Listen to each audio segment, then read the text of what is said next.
It's a great day to talk hockey with Grant McCagg on HabsCast.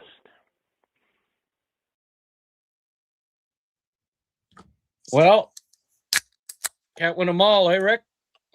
No, and tonight was definitely not a night where they're going to win it. Where they were going to win it, the way that game went. Woof. Got to turn to Tage. Got to turn to Tage.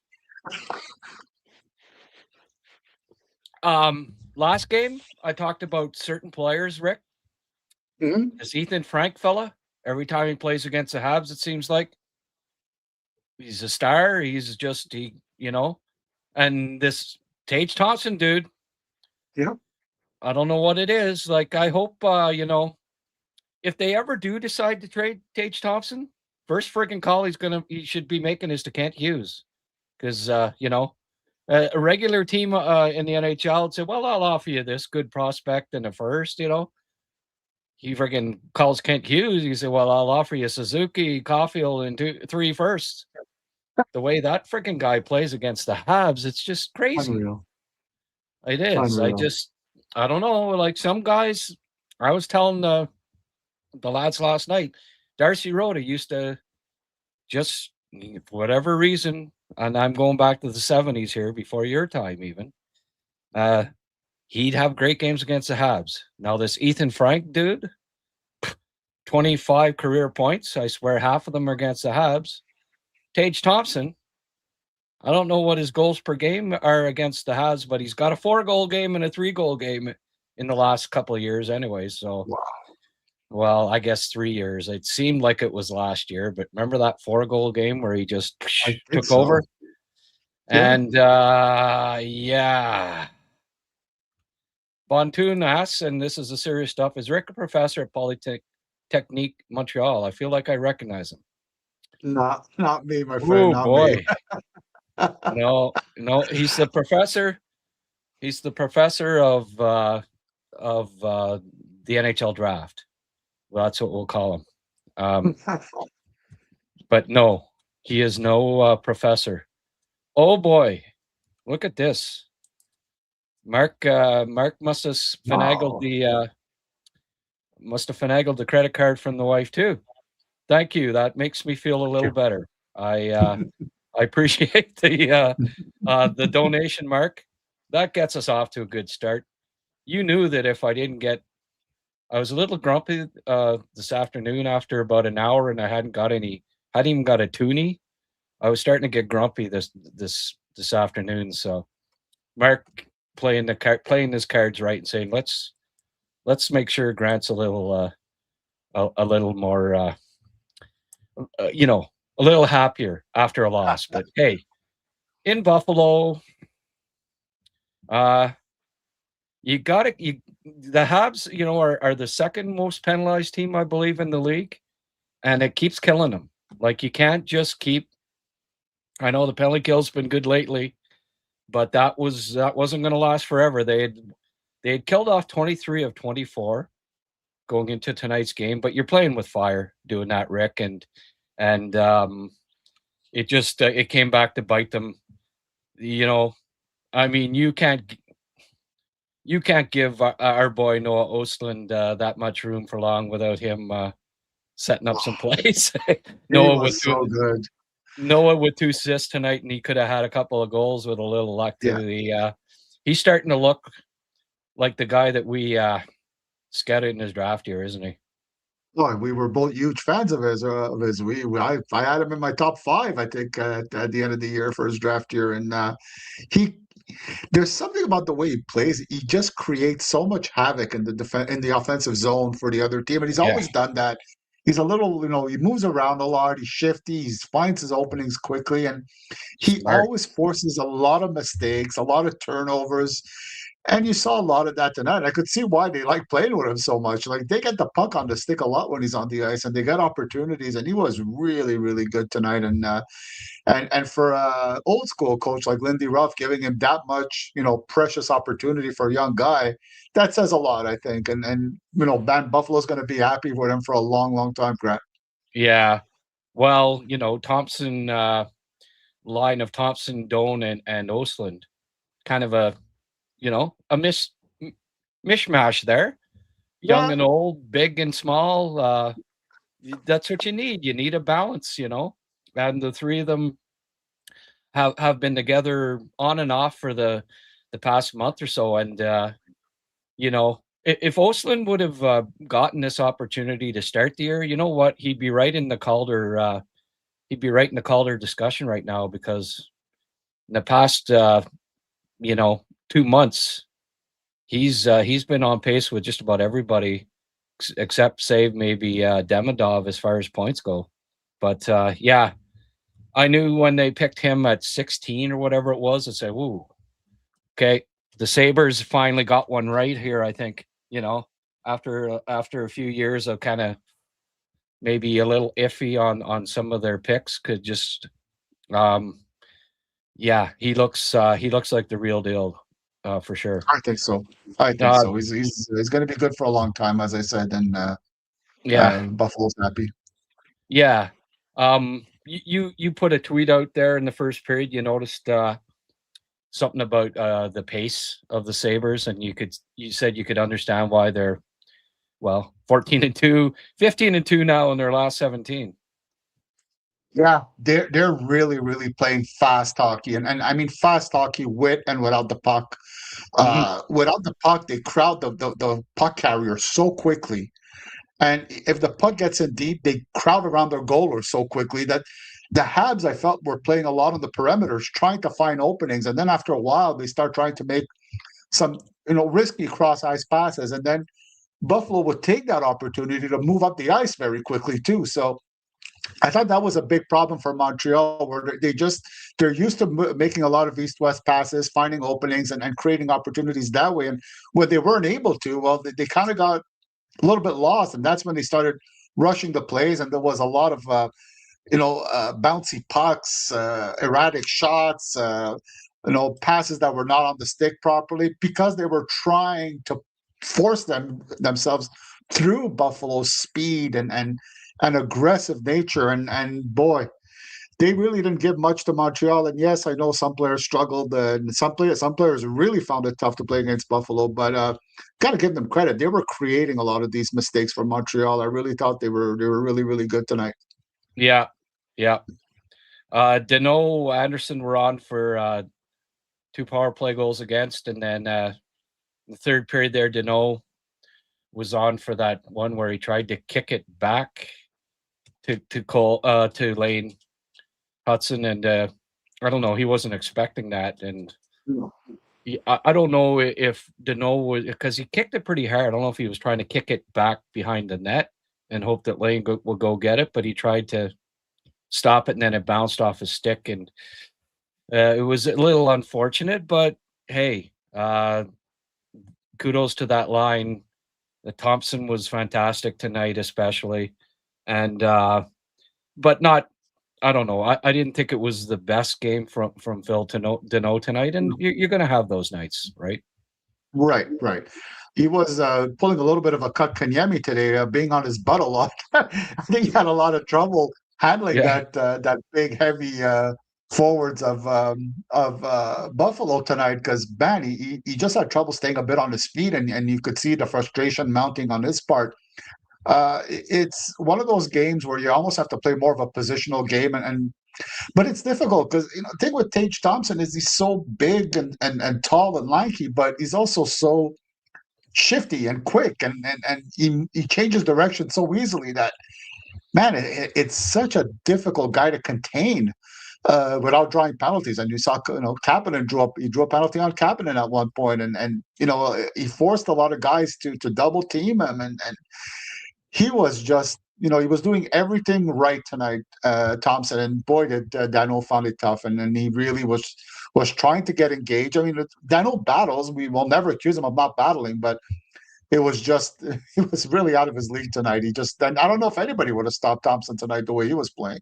Yeah, well, I've been had a good discussion with Eric today, and yeah, there are a couple of young, big, aggressive centers that might be available come the trade deadline, and I'm just wondering if the Canadians might want to I find that Danault and Evans doesn't excite me as the bottom two.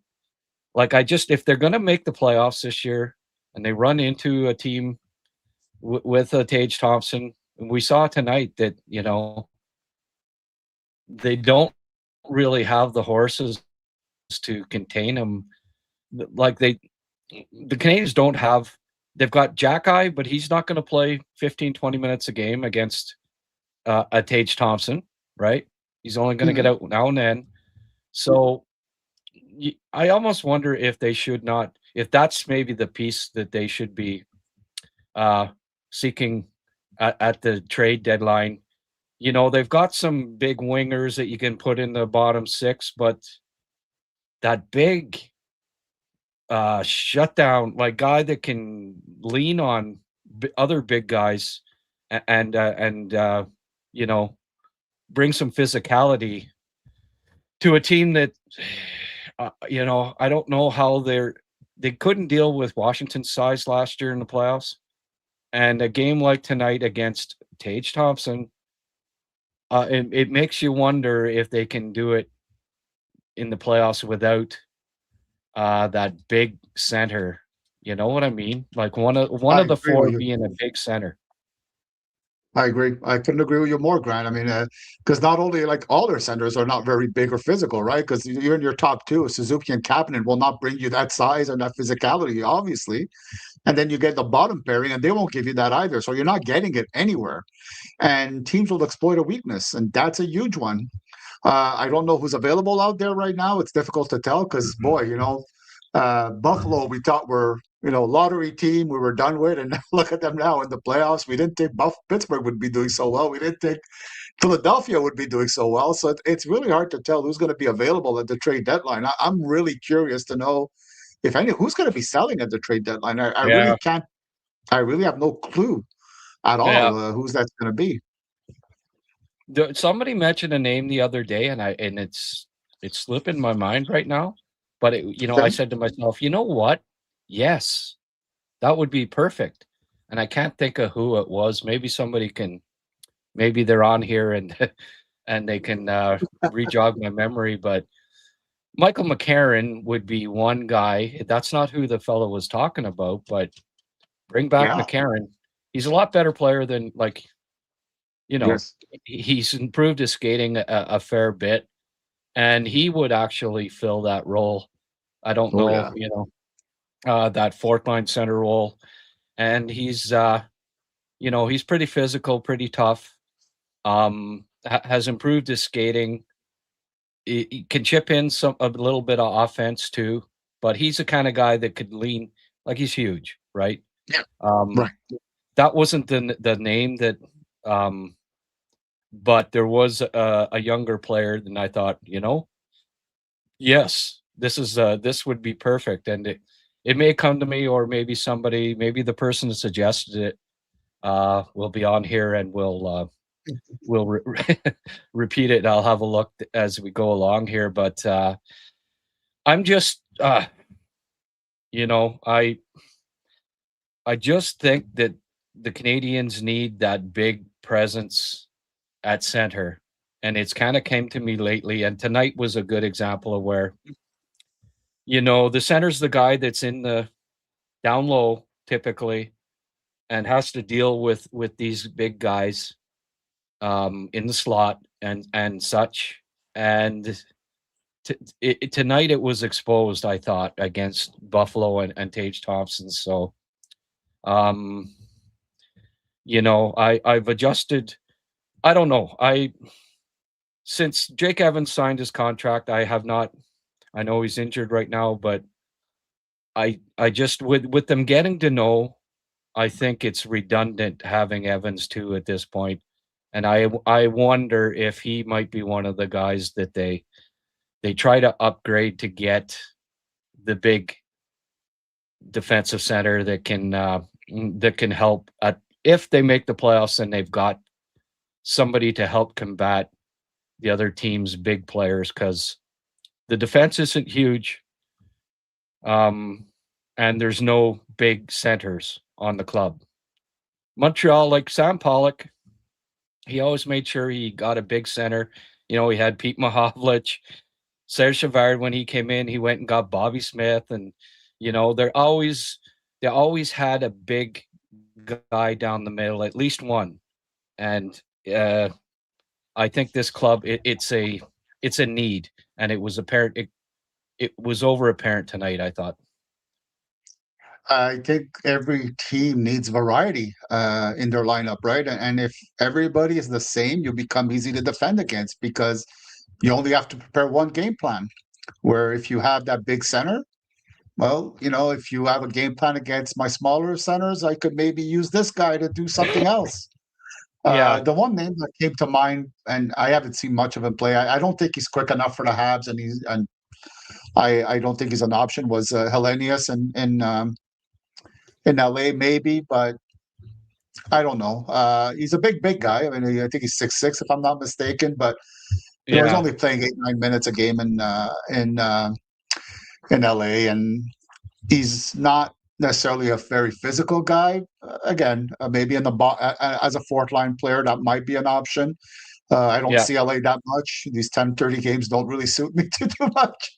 yeah. But maybe a low cost option might be. And then again, you're talking about Evans. Well, he becomes interesting because I don't think LA have a right-handed center right now, and so maybe that becomes something that fills a need. But just an Now, why would idea. they? Now, why would they need a? Yeah, they got rid of a left-handed center, but now they need a right. Yeah. We have Doc. Well, I did talk about that the other day. That Doc down the middle, Dano would be the fourth center, like center of the fourth line. Doc in the third, like yeah, that's a possibility. If they can't find the big center, Doc is the other. But either instance, it results in Evans being the odd man out, right? Whether you trade for a center or you use Doc at center, Jake Evans becomes expendable. Um, he's been a good Warrior, been through the years when they weren't very good, but now they're contenders, and he signed to a decent deal, so there would be interest in him at the trade Oh yeah. deadline, and you could get maybe a second round pick or something, or something along those lines for him, or maybe part of a deal where you get that big center that you know that you need, and Evans helps offset the salary, and also it opens up another roster spot, and then Doc goes on the first line. And so you've got the big guy on the first line, right? You've got Slavkovsky on the second line. You've got Anderson Bolduc, on the third and fourth line, maybe the third line both, and then the big center on the fourth line. So at least there's a big physical presence on each line. I think it's if they make the playoffs and they want to do any damage, I think that's kind of what they have to look at, having at least one big guy on each line, I believe. I agree. And the problem with Doc is, he's played he's played so little in the last few years that when he does get healthy, well, how long will it take him to get into game shape? And then how Yeah. long will it take him to get into game shape at center, which is a whole different ball game. Like by the time Yeah. the playoff comes, he might not be ready to handle those big minutes at center. That's why I'm looking forward to him coming back as a winger, and I think he'll help the team, and I think he'll be a welcome Yeah. addition. But at center, might not be Well, good for him in this now. Maybe next year, but not now. well, the thing, like Rick, we're talking about him centering a bottom two line, so it wouldn't be like in the past when he's come back and they just jammed him Right. back into the second line center spot and put him up Yeah. against teams' big lines. But I agree. Ideally, you start him off on the wing at least, but I have seen the year before he got injured. he had 38 points in 58 games, I think it was. Oh yeah. And he was playing well down low at center. He was really good defensively at center that year before he blew out his knee, and also was contributing offensively. And, I think he's in better shape this year than he was Right. last year. Certainly before he got injured, he was coming along pretty well there. And it was clear that his skating was a little better, I think. But yeah, I don't know. It's so coming up now is what? Ottawa next? Good question. I can't remember. I can't remember the schedule. I didn't look, to be honest with you. Saturday, against Ottawa. Saturday against Ottawa won't be a picnic either. Yeah. No.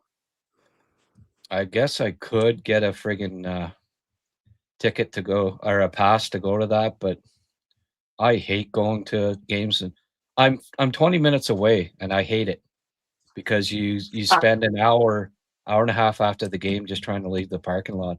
Yeah. It's got to be the worst setup around in that arena in Ottawa. I can't wait till they build a new one, and then it means that I can't do a post game show here right after. So right on. I think I'll just stay in my home sweet home with my 70-inch television and a nice warm blanket and watch the game at home. Yeah, I'll be going on Friday to catch the Rockets. My awesome daughter got tickets for Christmas, and she's taking me to the game. So looking forward to seeing the Rockets in action on Friday and talk about that a bit. And who gave her those tickets? Greatest dad in the world. Yeah. No, mom and dad. We got her those tickets, and she loves those. So I figured as much. Hey, my benefactor threw me a toonie. Thank you very much, Brian. Daniel, 99 cents. The old Gretzky contribution. I appreciate that. And nice to get a couple of bucks in the old coffers there. Keep things rolling here on HabsCast. Well, how long you good for today, Rick? I got another 15 minutes or so. Yeah? Okay. Yeah. Well, let's have a quick gander here. The old stat line. With Gooley back in the lineup, Matheson didn't have as many minutes. Carrier 21, still over 20. What else do we have here? Lane Hudson led the way, 25-55, as per usual. Even saw a little bit of time shorthanded. Suzuki, 22 minutes tonight. Cole and Nick each had a goal and assist, so nice to see them kind of getting back on the multi-point game. Nick was really good in the face-off circle today. He won 14 draws. So 14-8, 64%. Deneau ended up 45%. Cappy took 15 draws. It's funny. He took 4 more draws than Deneau tonight. Wow. The last couple of games there recently, he's had a lot more draws. I guess Marty's getting more comfortable with his faceoffs. 53% for Cappy, and Veleno took 5 and won 4 of them. Shots wise, Cole led the way with 5. Cappy and Demidov each had 3.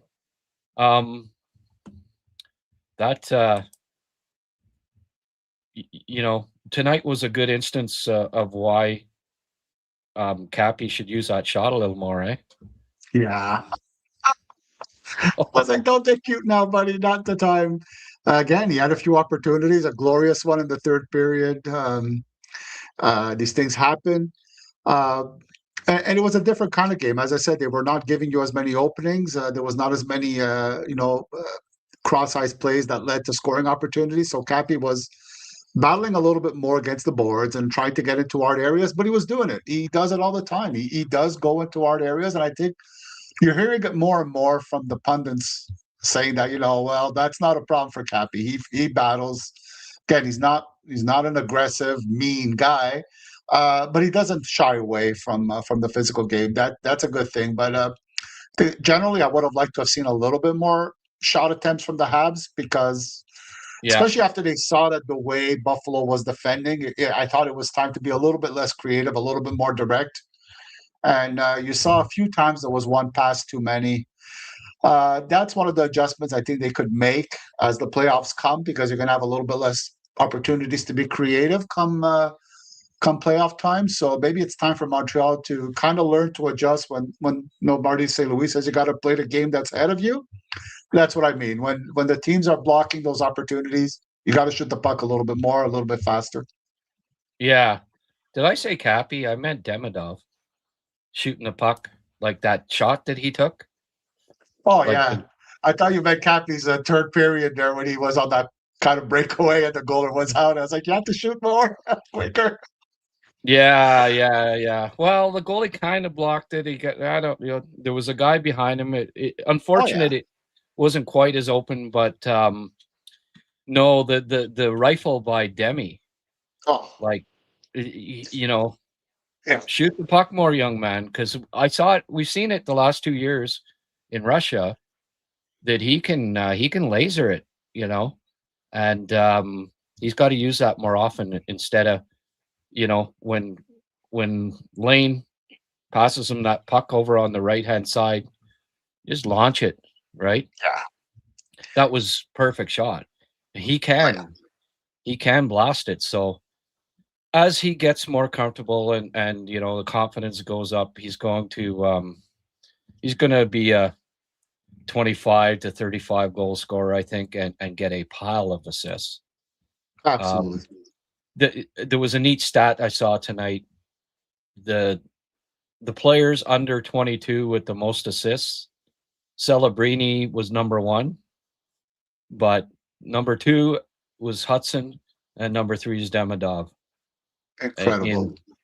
So 2 of the best young playmakers in the game, and Sla's a pretty damn good playmaker himself. So 3 really under the age of 22. So good stuff, eh? Oh, we just got Kenny Pedro. Just became a newest member. Oh, nice. Thank you, Ken. I really appreciate that. And Mark didn't think that giving me $20 was good enough. He slid me another $5 and said, "Keep being Cappy, Grant." Well, when I see the dough, I'm a happy man. I know I'm a little materialistic, I guess, but hey, we're not none of us are perfect, right? Right. Oh, Donnie, where are you? Did you make it? Don and I were gonna maybe meet for a pint. Oh, nice. But he did not come into Ottawa today. After all, it's friggin', I don't know, how much snow did you get there? Oh, I think around 10 centimeters, but it was very icy. It was a very icy snow that made things difficult. I was actually supposed to head out with my brothers and my dad. All the men get together and watch the Habs game. Get my dad out of the house. He had knee replacement surgery, and I think he's alone at the condo a little bit. But we decided to postpone it because with the ice and his knee operation, it was not feasible for him to. Even if it was going to be picked up, it was not a good idea to get him out of the condo today. Yeah, well, we've got about 25 centimeters, and it's still snowing. Did 2 snow shovels so far, and another one to come.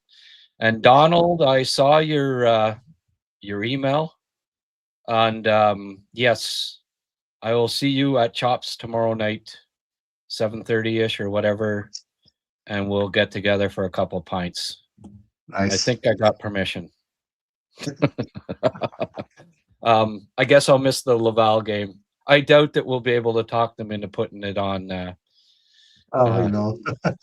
Yeah, if it's even on, probably not Friday night. They'll have something else on, but yeah, I think Don, we're good to go for tomorrow night there. So Nice. thanks for the invite, and looking forward to meeting my first live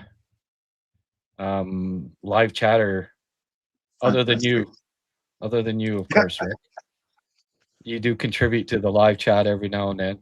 Owen Wayne, I've met before, but I mean, somebody that I don't already know that's on live chat, and we'll see if we can't arrange something later in the year where we can have a little get together. Maybe I'll show up at a pub in Montreal and do I don't know if we'll do a remote podcast or whatever, but it'd be kind of cool to Oh yeah. to have a get together if we can, even if it's just you and me, Rick. Right? Good enough for me, my friend. Anytime. Grant, question quickly. What do you think of the decor tonight? Any complaints? Any issues? Anything positive you have to say about the The decor? defenseman? Well, the Decor. we've got a nice. The decor is lovely. Yeah, that decor is. You not like the decor? I love it. Yeah, no.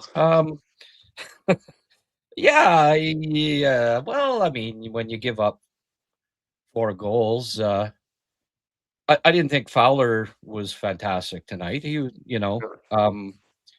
hasn't had a sensational game yet for the Canadians, I don't think, and I guess you can't expect that from a 21-year-old, right? Right. He's been solid, but I saw games in college where he kind of, stole the game. We haven't seen that yet, and I suppose you shouldn't be expecting that from such a young goalie. I thought, a couple of them kind of like it wasn't like they were blasted in the top of the net. They sort of went through them. A couple of the goals tonight. Yeah.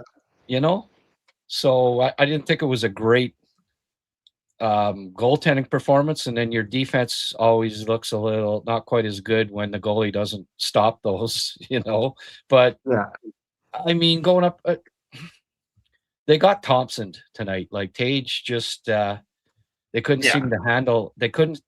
Tuck's a big boy too, Benson and Doan were relentless on the forecheck. I mean, there's a reason why Buffalo's 15-2 in their last 17, and we saw some of the reasons why. And Montreal, like, oh, okay. This was a good test for them. And yeah, I honestly, Rick, I didn't really concentrate on the defense tonight, but what did you think? I thought it was not a bad game, but I thought a lot of the mistakes happened on the forwards kind of not properly getting in position or not really doing a great job with that. I don't really see a big issue. I'm really happy with the way Jackie's playing. He's really generally, again, bit of a rough game last time. He got it back together today really well. Didn't make really any mistakes. Just moved the puck safely. No, it was hard physically. Goulet, I think, is not a, he's still finding his game a little bit. Again, he's a really good defenseman, so I'm not saying he played badly, but there's a little bit more he could do, and he's going to get there in a few games. I'm not worried about that. So I didn't have any problems. As for Fowler, I noticed tonight a little bit, and it's the same thing when I went to see him last year in Vermont when he was playing, when he was playing in college hockey.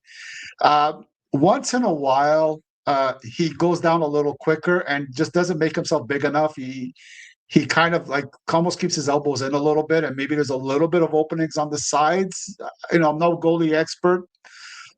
Just something I've noticed. It was the same issue there because a few of the goals went kind of to the sides there. But again, it's a game where Tage Thompson took over, and when you're that big, and that skilled, and that shifty, I don't know if anybody could have contained him very much tonight. He was just dominant. He took over the game, and I think he would have done that against pretty much anybody. And you kind of have to weather the storm and hope you get through it when he's playing like that.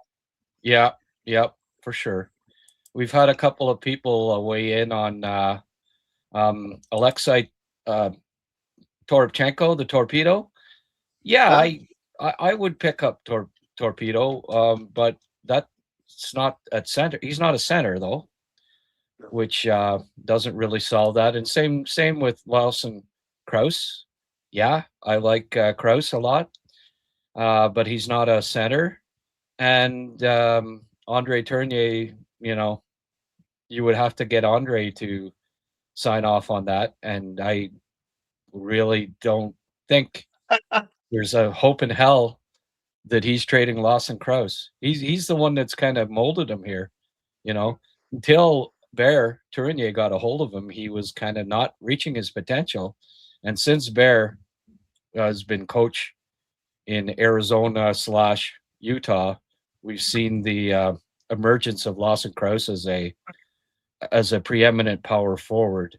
And it takes two to tango. And, it's not like Lawson Krause is 33 and Utah is not in the playoff race, right?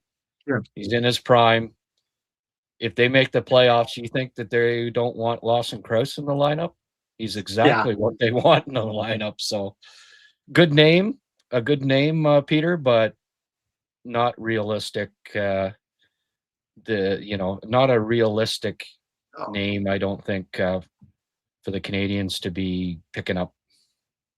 And I've never met Andre Tournier, Grant. I have a feeling that Jack McBain is also a guy that Montreal will not be getting off Utah. No. He is a center and he's a big guy, but no, it's not happening either. No, exactly. You're right.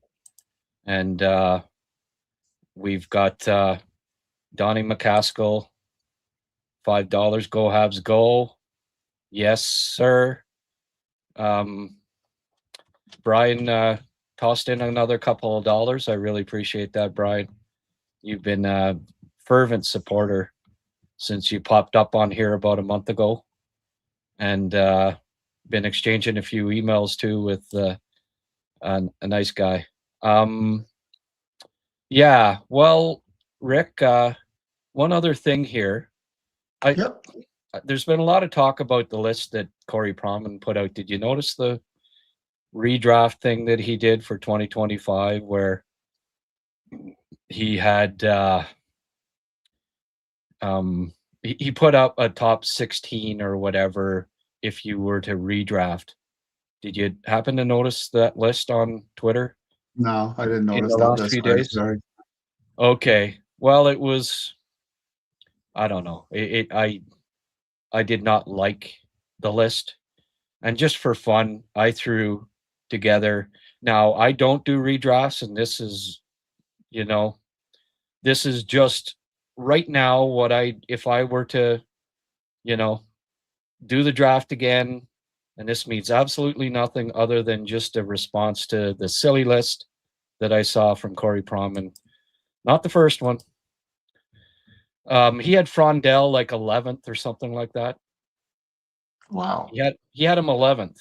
He had McQueen. Really? He had McQueen 4th. Frondell 11. Martin was 12th. Whoa. Hagens was 3. It was like upside down almost. But here right now, if you asked me for a top 15, number 1, I think that's a brilliant one. What do you think? Bold move, Grant. You have courage of your convictions. Yeah. Well, Frondell, I mean, the MVP of the friggin' World Junior Tournament, and you knock him down to 11. Like he had Misa, had a Kindle. He had Kindle like 9 or something. He had Martone in the top 5. Wow. He had Hagen's top 3. It's like, did he not watch the World Junior Tournament or what? Here, like, for me, what Kindle's doing, you gotta say, holy frig, right? Oh, amazing! He's and he hasn't slowed down. So it's not a short-term thing. I'm really impressed by him. Really. Well, do you just not pay any attention to it at all? Well, no, you do pay attention to it. you got to. I mean, none of these other guys are doing what he's doing in the NHL other than Schaefer. So, do you ignore that? I No. wouldn't. Well, anyway, and he had Denway, I think, I don't know, 14 or something. And hey, it's just a matter of time for Denway. You know, he was injured for a while, Oh yeah. just came Oh yeah. back from that. I'm not friggin' docking him too much. No. Martone still bothers me a certain bit. I mean, I didn't bury him at 8. Zurowski, I put him top 7. What he's doing is Of course. pretty incredible. Yeah. You know, O'Brien's still in the top 10. Higgins doesn't thrill me. I still got him top 10, but I don't know. I'm not that crazy about him. Horkov, who wasn't on Corey's list, how can you know, the guy's almost scoring a goal a game in college, right? Yeah, against men. Right. I mean, you have to, Yeah. you know, he's looked like he should have been picked higher, if it's fair to say, right? Yeah. Carbonneau is almost scoring a goal a game. Yeah. And provides a physical presence. I think he could have been picked a little higher if it was up to me. He had McQueen top 5, and I'm still not. We'll see. I mean, he's got something like 16 points, so maybe I've got him a little low, but I'm still not fully on the McQueen bandwagon just yet. Have you seen him play this year? No, I've not had a chance to see McQueen, unfortunately. Okay. I'm not. And Reshny has 20 points in college, which is I think he's second on a really good team in scoring. That's impressive. And he did some things at the World Juniors too, where he's just a really smart player. And then for 15, how can you ignore what Bryce Pickford has done this year? Like, if he would have been picked, I don't know, 30th overall, do you not think people would be listing him in the top 30 or top 15 right now? Oh, for sure. You have to. I mean, it's incredible. He's dominated the whole Canadian Hockey League. It's you got to put him in there. You do. I really believe you do.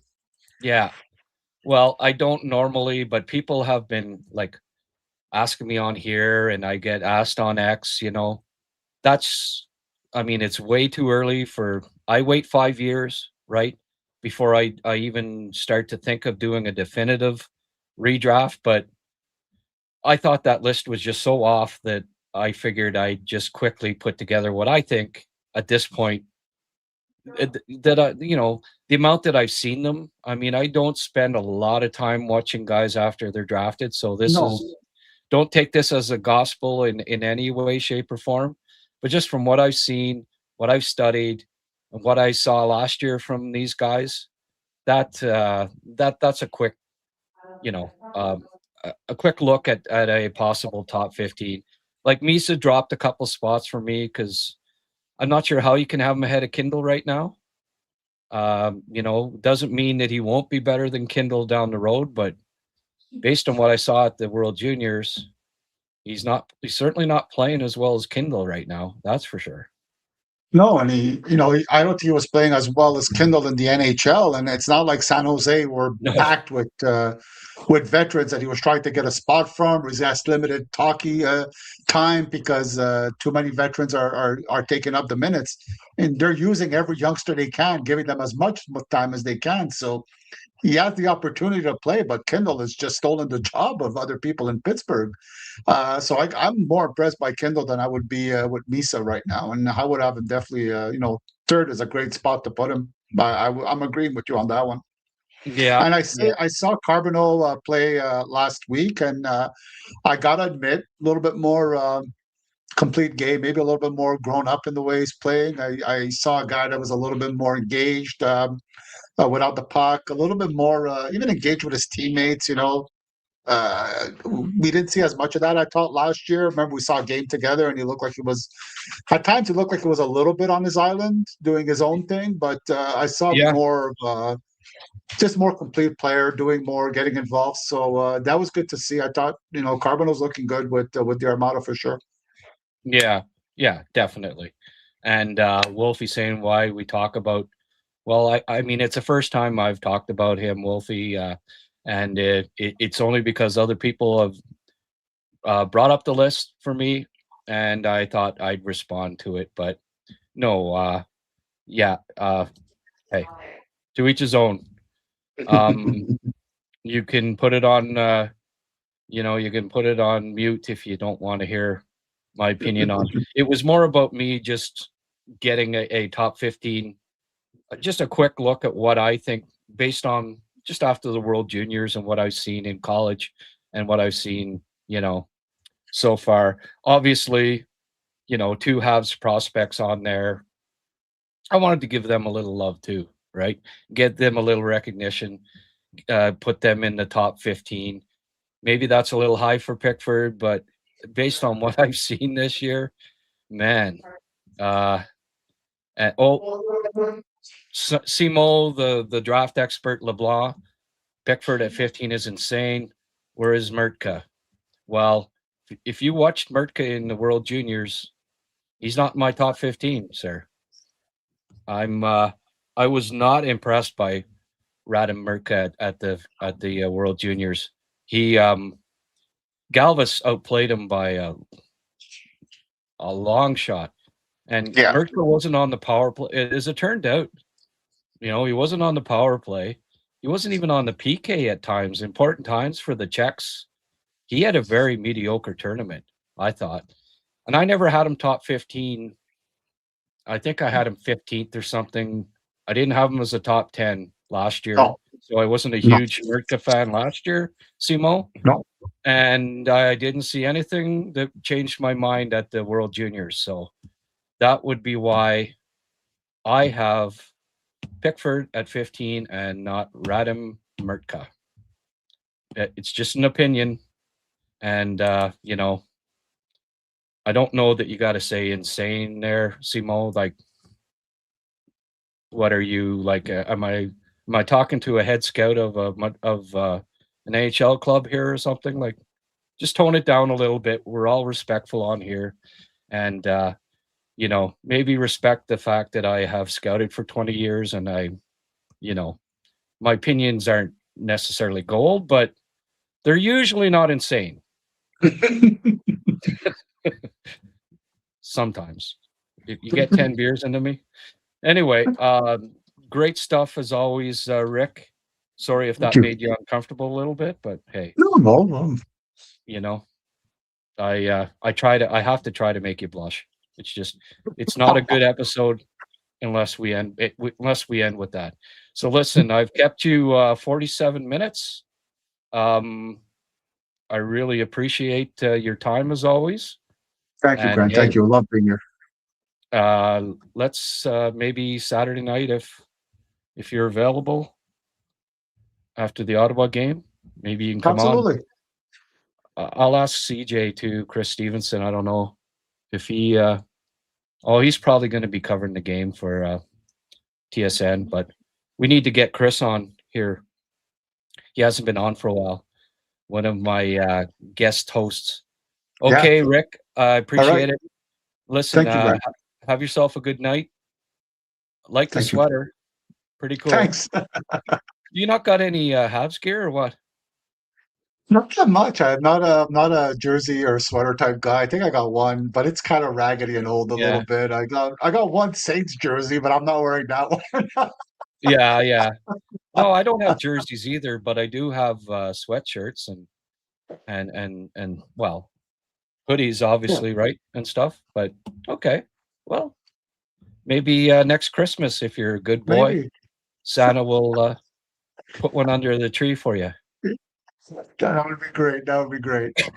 Okay, Rick. Thanks as always, and we'll hopefully see you Saturday night. Absolutely. Good night, everyone. Good night. All right, back to the insanity.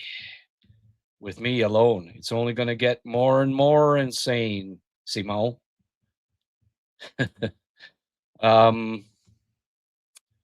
Yeah, so that was fun. Horkoff family has many great athletes. Yeah. Well, it started with Dad, right? He played in the NHL. I mean, you got to give props to the young lad. He's having a hell of a college year. Wasn't great at the World Juniors, but thanks for mentioning McCarron. I'm glad he's found a home in Nashville. Yeah. Yeah.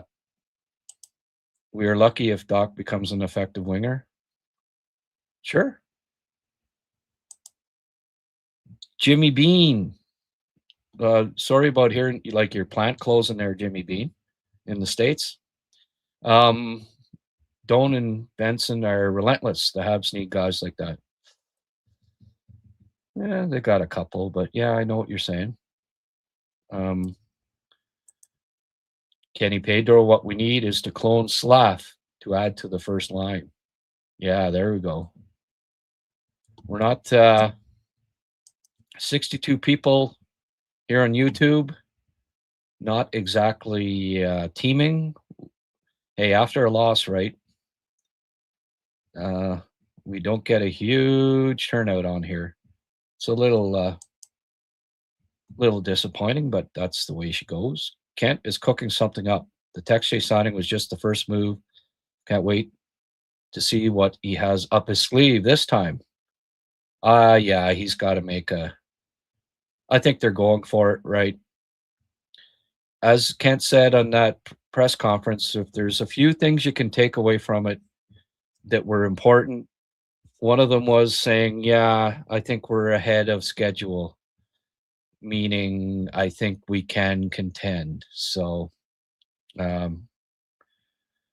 yeah, I agree. And Sheldon brings up a good point. It's going to be a dogfight all season. Hey, going to Buffalo, a team that was 14-2 in their last 16 and almost, came out with a point. Hey, at least they didn't get dominated, right? Took an empty net goal. If they can cut down on these friggin' penalties, it's just like not only because the other team might score, but it quells the momentum. The puck's in your zone for friggin' 2 minutes. It's not great.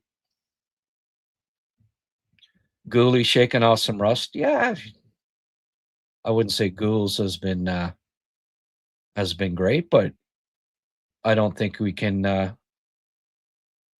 You have to.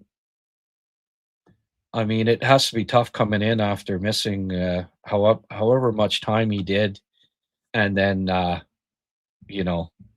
get stuck in there against Washington, Buffalo. Road games. Well, he didn't play against Washington, did he? But you know what I mean. Just come back in, and every team is playing. Every night, it's like a freaking playoff game, right? And he'll have to get up to speed. But I haven't minded Gooley too much. Habs are still third in the Atlantic, 2 points away from Tampa and 1 from Detroit. Oh yeah, one loss doesn't kill you.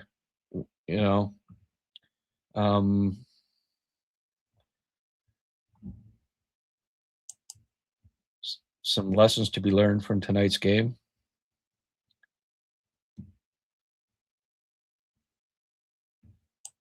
They need a big, tough right D to replace Carrier. Well, are you saying it's Reinbacher time?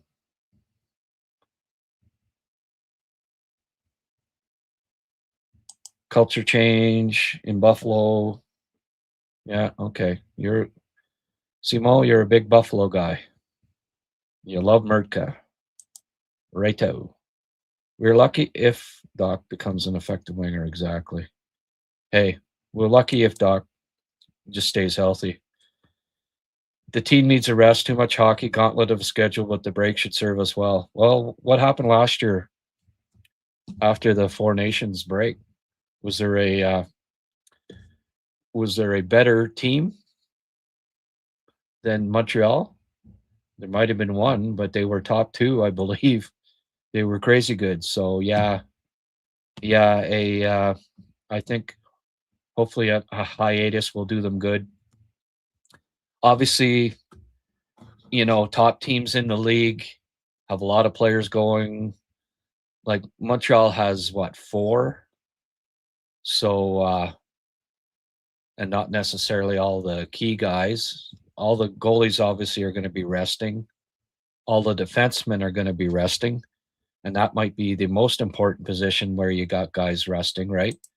There'll be other teams that they're fighting with that will have several defensemen and several players, that have a lot. Like Tampa, for instance, has, they have as many Canadian guys on the Canadian team as Montreal has total going to the event, I think. So, there's a team that will have quite a few. I think Gensel, right, is on the U.S. team.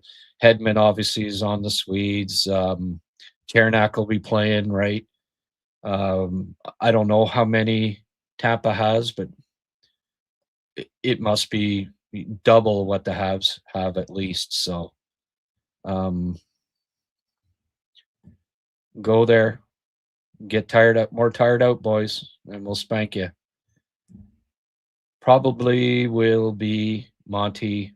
I would think they'll be coming back with. I don't know if Dobie. I don't know. He may not. He may be heading down to Laval after. We talked about that press conference. Mark mentioned we had a really good podcast this afternoon, Eric and I really recommend if you get some time, have a look at it. It was a good one, and I think you'll probably enjoy it.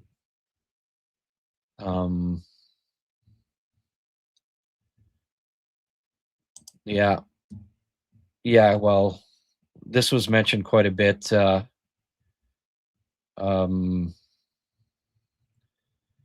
play 2 is not working. Galley needs to go, even if his spot is lost to Matheson. And the focus needs to be point shots from Dobson. Yeah, exactly. And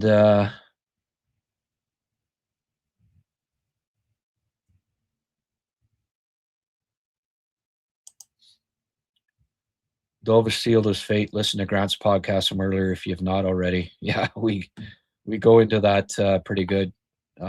Thanks for the plug.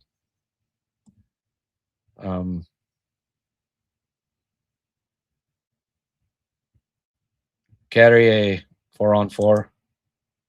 Carrier, the guy that scored 2 goals in 20 seconds the other night, Chris. Gooley's still getting work back in. Right now, he's playing well with Hudson. They've been a very good pairing together. Hudson seems to have reached another level playing with Carrier. So I don't know. Carrier skates okay. 4-on-4, you don't have to be big physical necessarily, right? When it's 4-on-4. I prefer him being out there to Gooley, who's just back, and Jack-Eye. So that recording will not fly with Marty. No, what he said, Dobie, I don't know. That wasn't good. Rare night off for Slav. Slav, hey, he can't be the preeminent power forward in the NHL all year. He is going to have a few.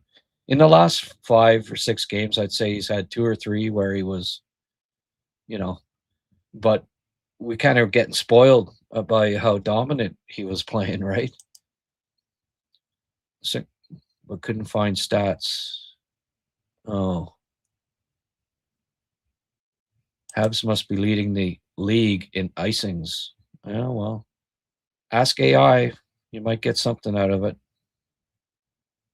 What teams ice the puck the most this year? They'll probably give you some answer. It may not be accurate, but Grant, were you a scout for the Habs? Yes, I was. You might recognize this saying, giving up goals on the short side is called the American League side fouler. Oh, the American League side. Yeah. Fowler gave up a couple. Yeah, I know. I didn't think Fowler was particularly good tonight. Right now, the best goalie is Monty. For good or for bad, it's just uh, he's been the best goalie the last couple of weeks overall. So I guess they gotta go with him. Susie seems to win more faceoffs in the defensive zone than the offensive. I'd like to see the stat for the areas. You would, eh? Well, I can find that for you, Brian. It'll take me a couple minutes, but we'll see if we can't get that stat.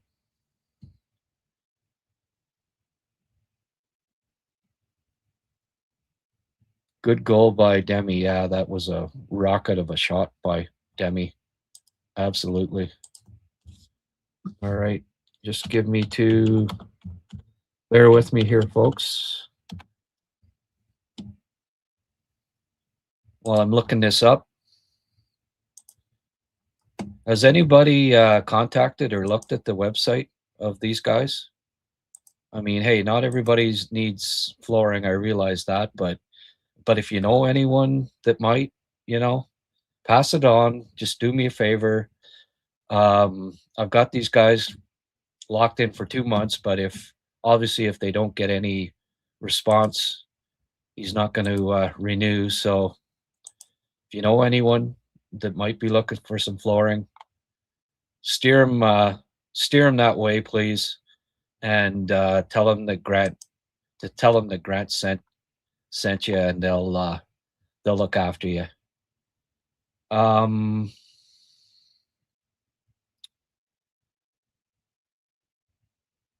Susie is 33 and 41% at one end of the ice and 56% at the other. Now, I don't know if this is the offensive zone or the defensive zone, but in the zone, the left zone, he's 56 and 56 on the both dots, and in the right zone, and I suppose it depends which end of the ice the Habs are on, right? He's 31 and 41%. So that's interesting that he's definitely better on faceoffs in the two zones on the left as opposed to the zones on the right. Okay. I don't know if that helps, but this guy right here, by the way, got his flooring from Logs End. So visit their website. If it's good enough for Yvan Cornoyer, NHL Habs legend, it's good enough for you, folks. All right. They got so lucky in the third with their goalie swimming and goal. Could have been a very different outcome if we just scored there. Yeah, I mean, it was 1 goal difference, right? Could have gone either way.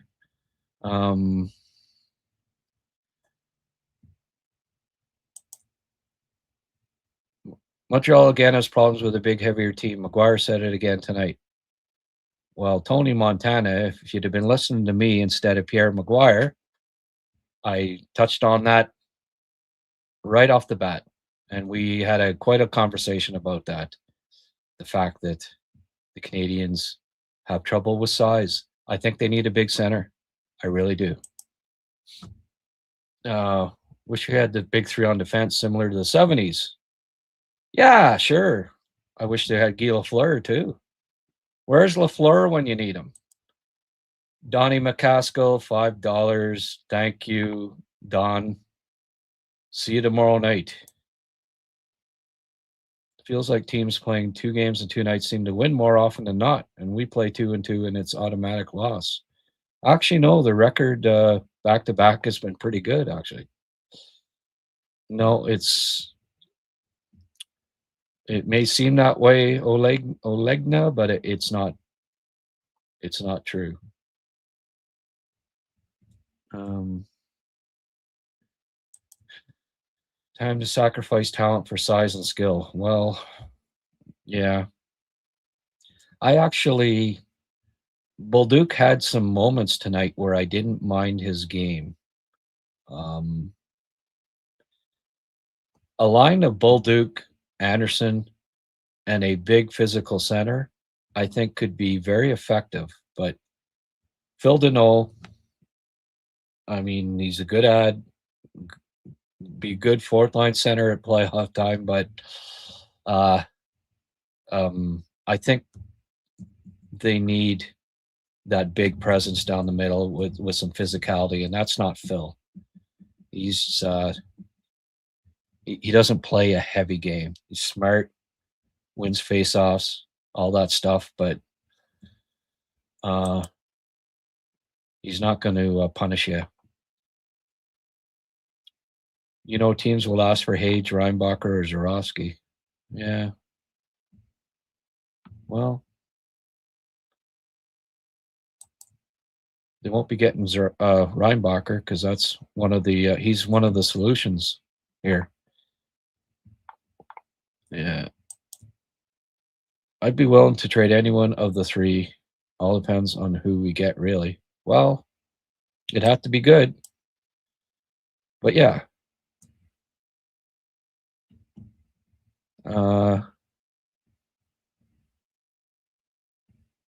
Habs really need a guy like Tuck. Well, but I really think they need a big center. They've got where they do have sizes on the wings. They don't have it down the middle, and you need somebody down low in the slot to contain these guys a little bit. Phil Deneau's not going to contain Tage Thompson. We saw that tonight. 3 goals against with Tage on the ice with Phil at center. It was exposed tonight. Sorry to say. Maybe Artuck can convince his brother to join the Habs. Well, still got to trade for him. But maybe as a free agent next year.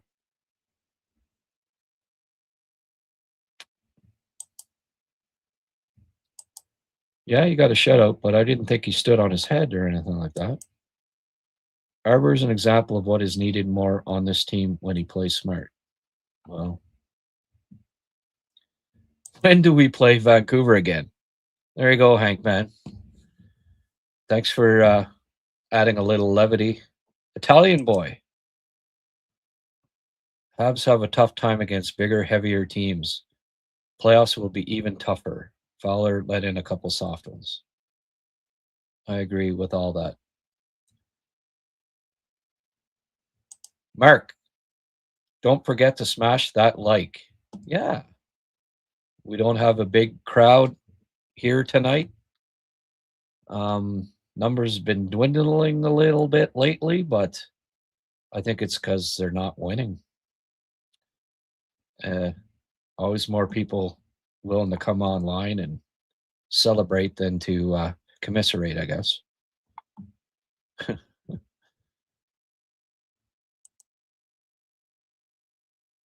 Too many penalties, too many icings. Goaltender wasn't a problem, but it didn't help today. Yeah, well, yes, Peter, a guy can hope. Sens goaltending is an issue right now. Hopefully that remains an issue. I think all these icings are representation that our transition game isn't as good as we want it to believe it to be.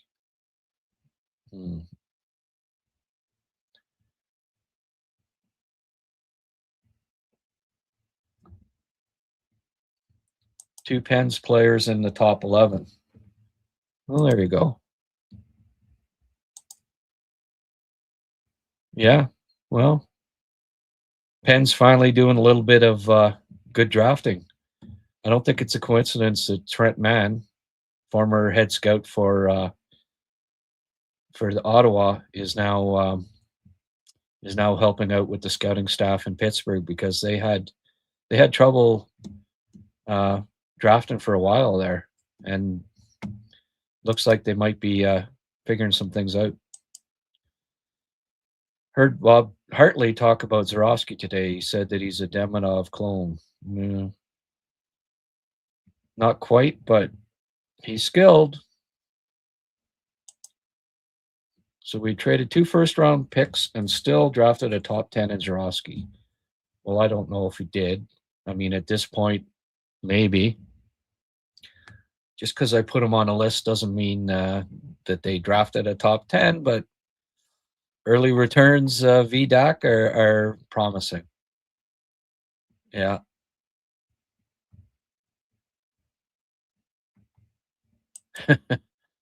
Need Doc back playing. Yeah, need Doc. They need Doc. Need Doc to play like he did pre-shot block. Need Doc to be healthy. Need Doc on that top line. I thought friggin', someone said about if they'd have scored on that scramble, yeah. If Cappy would have scored when the goalie friggin' threw it away, yeah. If that shot by Texier, which I thought, and everybody seemed to think was in the net, had gone in, yeah. It's a game of bounces often, and things didn't bounce Montreal's way tonight. But hey, hopefully they bounce back with some good bounces on Saturday night against the Sens.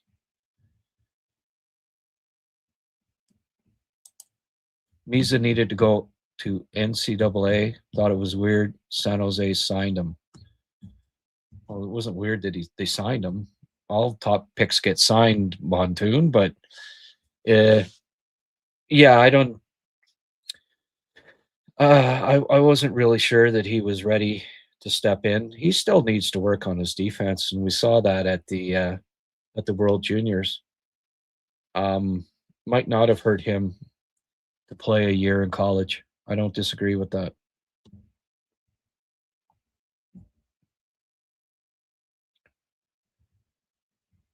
Yeah, still some mistakes from Demi.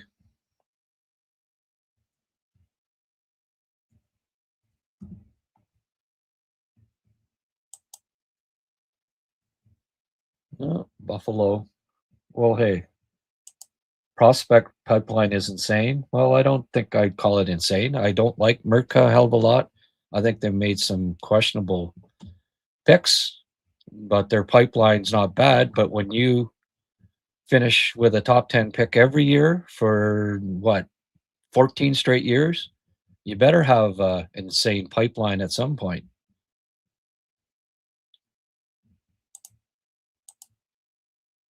Maybe Buffalo versus Montreal becomes the real division. Maybe. We'll see. Suvanto, want him. Impressive. Yeah, I know. That'd be the guy. Yeah, down the middle, the big presence, right? Have him as your third line center. Ooh. He can help you win a championship, that guy. Could you compare Buffalo's pipeline to? Yeah, well, at some point there, but not off the top of my head, Sheldon. No. Savanto, want him. Impressive for sure, man. What do you think this team needs right now? Well, I've been mentioning it. Well, have you not been listening to me tonight? Too busy posting or what? Big center. Reinbacher called up. Doc back, playing on the top line, contributing. That's what they need, I think. You should make a specific video out of your 2025. Yeah, well, no, because I don't like doing redraft. I don't do redrafts a year after Brassois. That's for the Corey Promans of the world. They can, no, I'm not doing anything official. This is just for us, for the people that watch this. podcast. I'm not going to heavily promote a redraft because I don't believe in them 8 months after. It's just a quick list, that really doesn't mean a whole hell of a lot. Yeah. Do you think the Habs would defeat Buffalo in a 7-game series right now? I don't know. With a fully healthy lineup and a bit of tweaking, yes. Today, with Alex Texier on your top line and no Doc and yada yada yada, maybe not.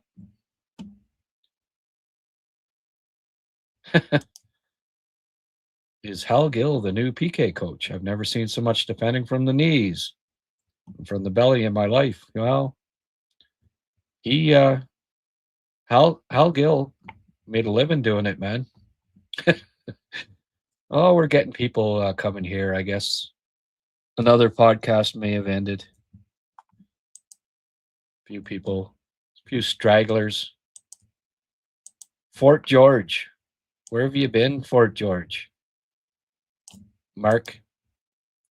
Listen, if Mark can contribute, what's this, $27? Thank you.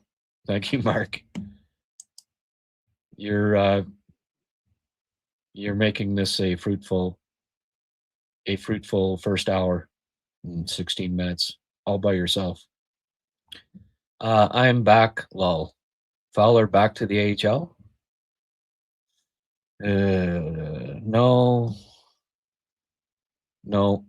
He's still. I think Dobie kind of sealed his fate.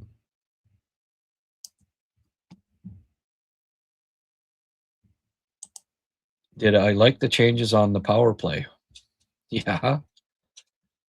I like Demi and Hudson being back on the first unit. I like that the Canadians finally scored a goal 5-on-3. And why was it? Because they blasted the friggin' puck. Demi blasted the puck for once on the 5-on-3 instead of always passing it off. Yeah, I like that a lot. I think it's important that they scored 5-on-3. They may not have won the game, but that was a key thing. They finally got that monkey off their back. Love your shows, Grant. Keep up the good work. Thank you, Italian boy. Not Tony's son, I guess, obviously.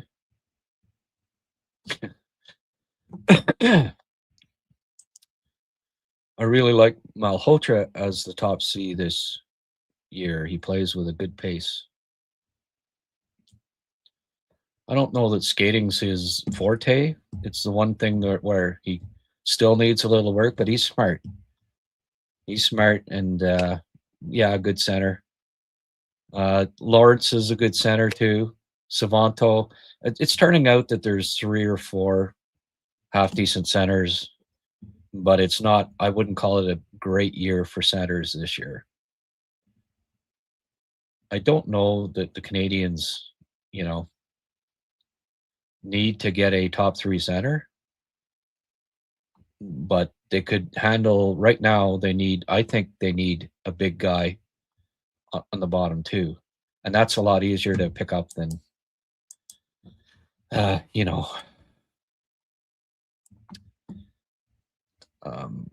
well, they aren't going to be drafting high enough to get, you can like Malhotra and Savanto and Lawrence all you like, but the Habs aren't getting them based on where they're going to draft this year at this point, right?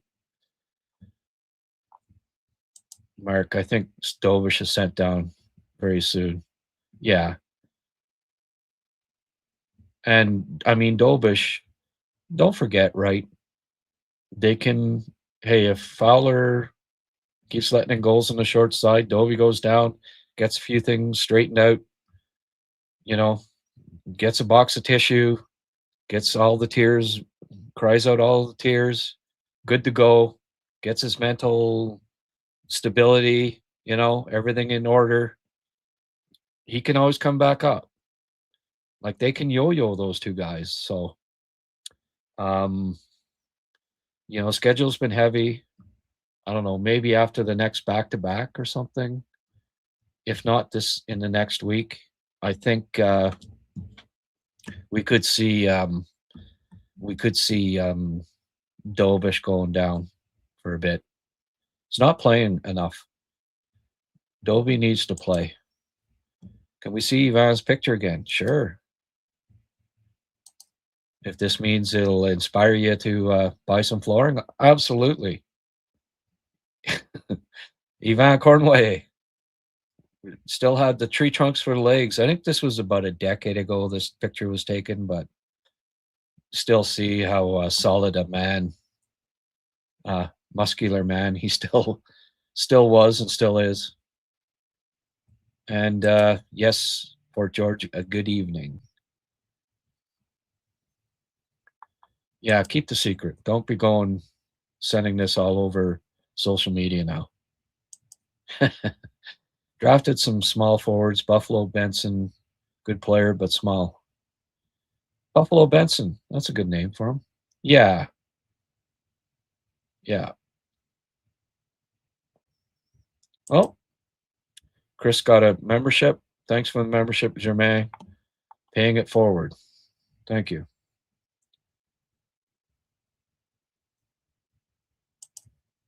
When I scouted for the Habs, did I work with Von Karpen? No. He's in the States. I was in Eastern Ontario, West Quebec. So we didn't cross paths. The way Sabres are playing was like Habs in the second half last year with no high expectations, teams taking them lightly. Do you think winning a wild card is a bit of a hindrance to rebuild? Do I think what? The Canadians winning a wild card is a hindrance to rebuild? Okay, are you talking about the Habs or the Sabres? Making the playoffs is not a hindrance in my estimation. Michel Therrien already called Hal Gill in his office and he was face down on the floor and said, "See, Hal, I can't do anything when I'm doing the same as you." Yeah.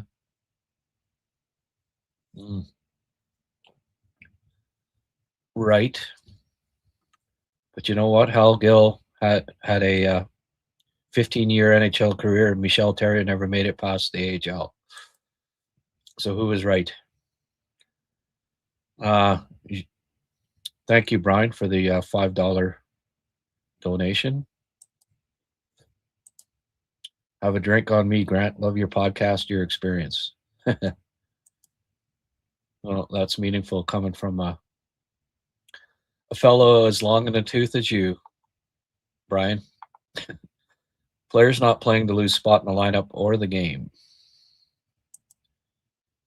You guys are amazing, showing so much support for Grant. Go HabsCast Nation. Yes. We're building something big here, folks. 70, bouncing between 78 and 82.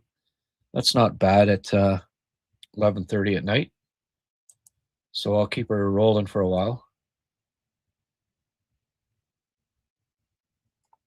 Did Ivan buy his hockey stick at Log's End? Oh man, he used to carry the lumber. For me, seeing Dovish's reaction this year has told me the biggest thing he needs to work on is his emotional maturity. Yep. And we did touch on that in our podcast Saft. So it's worth a watch. Eric's great. We have good conversations. Very smart lawyer who happens to be a big Habs fan. And he's got his own show too, right?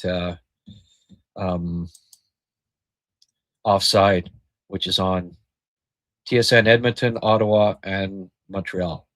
Great show. Doba should face repercussions for flapping his gums. Take a page from Markov and keep the mouth shut, kiddo. I think probably.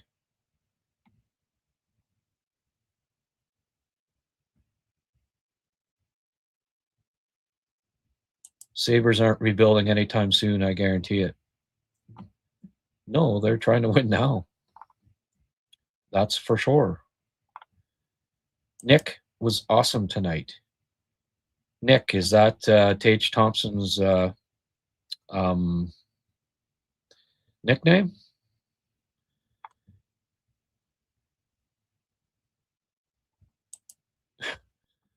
Gil also won a Stanley Cup. Yes, he did.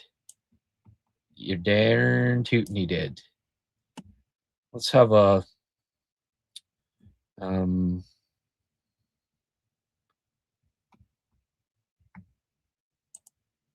have a drink on me. Love your pet. Oh yeah. Sorry, that's a repeat. Yep. I doubt Cornway ever broke many sticks. I barely remember when he played, but I didn't see broken sticks like the players today. No. And they cost you $5 tops. Yeah. I know. The Canadians lead they're second in penalties taken. They're first in broken sticks. Got to be at the top in icings. Man games, lost injuries. So not everything is going Montreal's way this year, it's fair to say. Hopefully some of that can change, right? Yeah. You thought we were going to scrap it out? Oh, no, just he cut me off. I cut him off. No. That was mild. He's a talkative man. And I had to get my words in on Jake Evans. I really don't think Jake. I think that's one of the spots that needs to be. They need another center, fourth line guy, big, physical.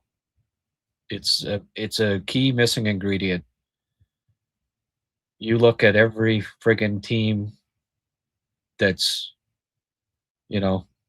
every team that's a contender, they've all got a good heavy, at least one good heavy center.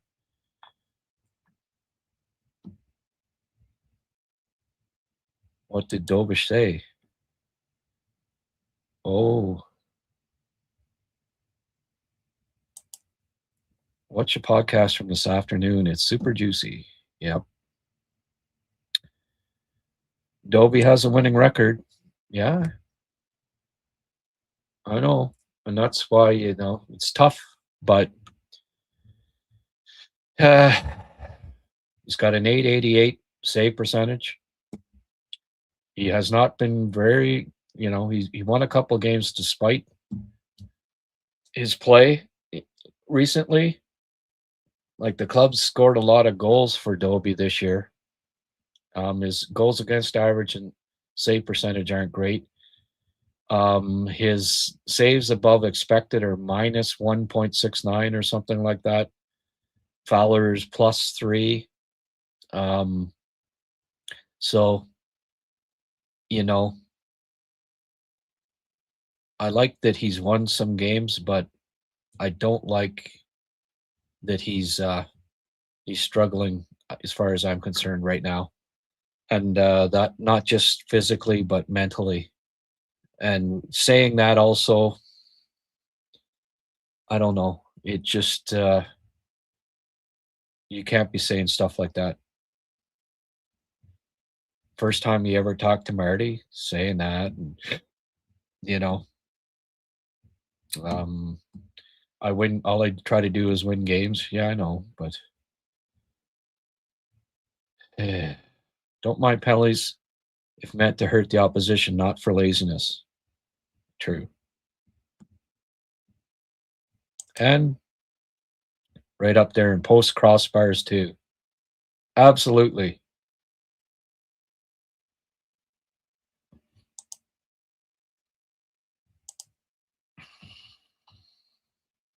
Evans could be a decent piece for a trade. I think so. His salary's good, right? McDavid's point streak ends. The Oilers lose to the Islanders 1-0. Yeah. Schaefer with his 24 minutes a game shutting down McDavid. The fellow that said that Schaefer's just an offensive defenseman the other night. I wish that were the case, but no. He does it all, that guy. He's franchise defenseman.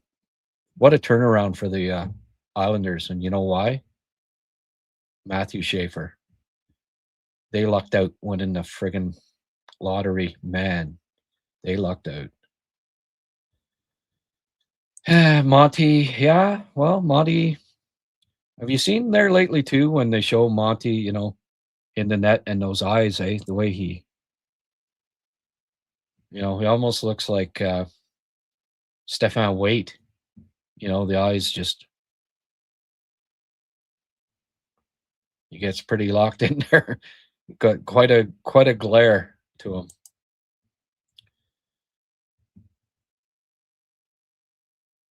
NHL Stanley Cup winners last 10 years. In conference first, -3. Second, -3. Third, -3. Fifth, -1.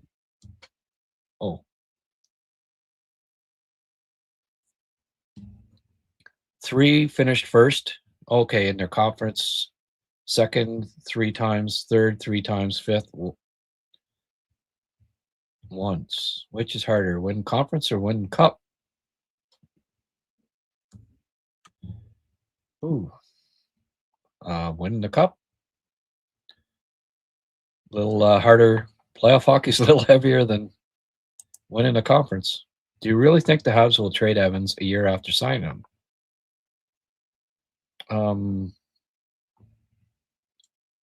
Yeah. Sure. Is he playing well? Hey, he got his money.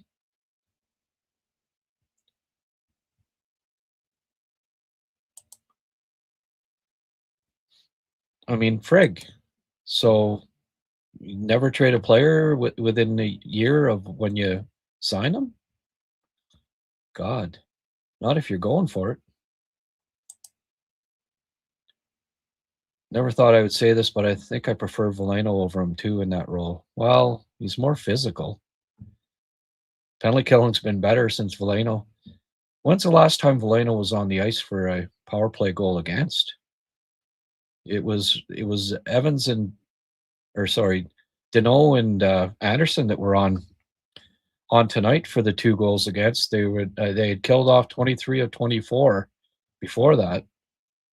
I mean, I'd have to go back and look, but Veleno's been very, very good on the PK recently, and he kind of grew on me over the past month and a half. Yeah, plays die on the stick, but plays die on Jake Evans' stick too. Right now, like the main thing that and but Veleno I don't think is the answer either. Like I want a big guy, physical big guy, and I wish I could remember the name of the player, but I said yes, exactly what they need. That's the guy they need, and I wish to hell I could remember who it was. I'm just going to quickly bring up teams here. Maybe I can,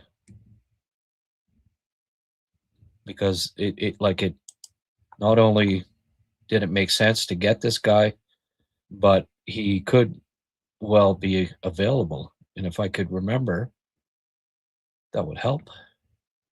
Let's have a look at the live standings here. Games going on right now. Utah is beating Dallas 2-1. Vegas is losing 4-2 to Toronto. Friggin' Leafs, man. Hate to say it, but don't sleep on the Leafs. Boone Jenner, if Columbus falls out, wouldn't mind Boone Jenner. That's definitely an upgrade on Jake Evans. And I think it's really important to, to be set down the middle. Winnipeg. Was it Winnipeg? Calgary.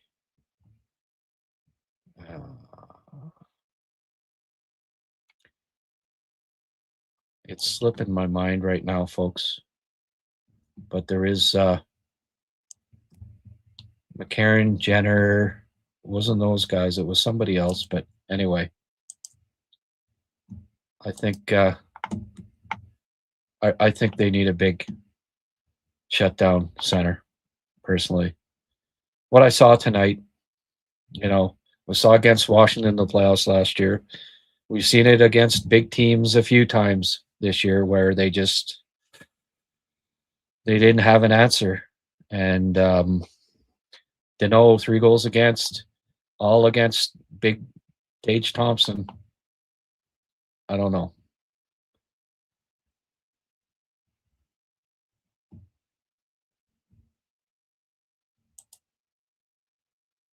Patrick Roy had a lousy regular season once and then went to win the Stanley Cup.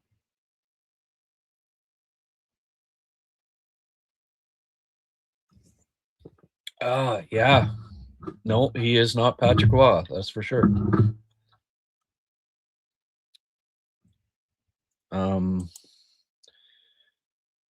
We have a franchise defenseman in Crazy Lane. Absolutely.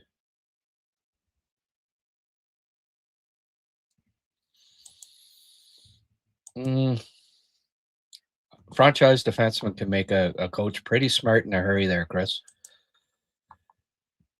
Guys playing with Cole and Nick become better. Cappy playing with Demi and Slav. What would be nice is guys who play on par with Nick, Cole, Slav, and Ivan, or make them better.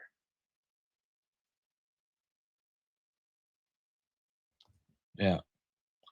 Demidov and Slav playing with Cappy makes them better too. I know this always seems to be something that people can't fathom, but it's a fact. And I shan't be convinced otherwise. Evans isn't part of the core, easily could be traded. I keep bringing up, a guy that never scored 75 points in his career, scored 70 points once, but is considered a Hall of Famer, and that's Patrice Bergeron. Did he make, even though he never had huge point totals, he wasn't a dangler, did he make Marchand and Pasternak better? Guys that scored a lot more points, a lot more goals than he did? I think it's safe to say that he did. Sorokin has been amazing too. Yeah. Will be interesting to see what Kent has up his sleeve. Blano's bigger than Evans, but you know what? It's like half inch to an inch. He's not a lot bigger. He's more physical, but yeah. Well, the Canadians, I think, they're at that point. We're ahead of schedule, blah, blah, blah. And I think one of the reasons maybe he drafted Evans re-signed him was because he didn't think maybe they were ahead of schedule yet, right? You get maybe a year and a half and you trade him next trade deadline. Well, with the emergence of Kapanen, right? Kapanen, with bringing back Deneau, things have changed since they signed Evans in the off season. There are other guys that can kill penalties. It's become obvious that they need a bigger center, I believe. in one of the spots as well. Do you trade, like, they're not going to turn around and trade Deneau, I don't think. I mean, maybe, but Evans has underperformed since he got his contract. He's not physical. He's not big. Not producing like he did last year. Habs were 27th in penalty killing when he went out with an injury.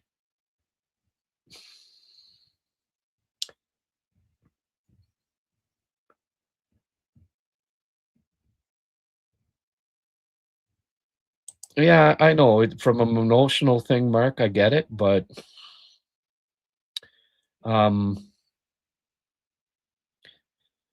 yeah, and I get it. I really do. And I think it's one of the reasons why he was resigned, because he's a good guy, plays piano like a son of a gun. Good in the locker room, a veteran, was through the hard times, just like Galley. But hey, he's still gonna get millions of dollars the next 2 years. Trade him to somebody that could use him a little more, because I honestly could see Evans, if he comes back, maybe even being one of the guys that sits out at times. Kiefer Sherwood, yeah, he keeps getting brought up.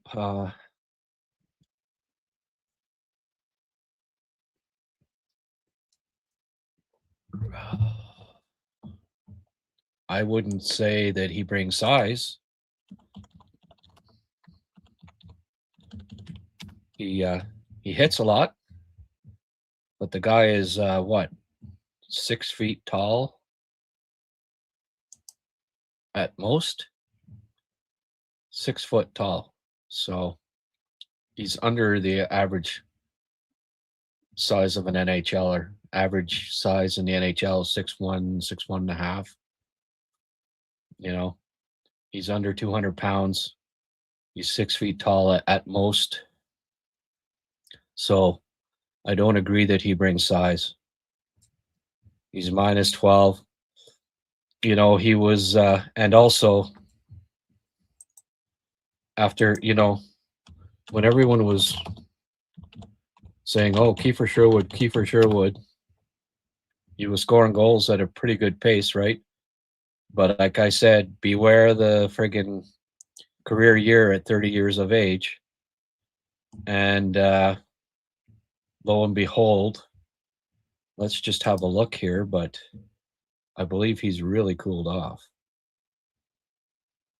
He has 1 goal in his last 1, 2, 3, 4, 5, 6, 7, 8, 9, 10 games. 1 goal. Yeah. Last 4 games, he's minus 7. No goals.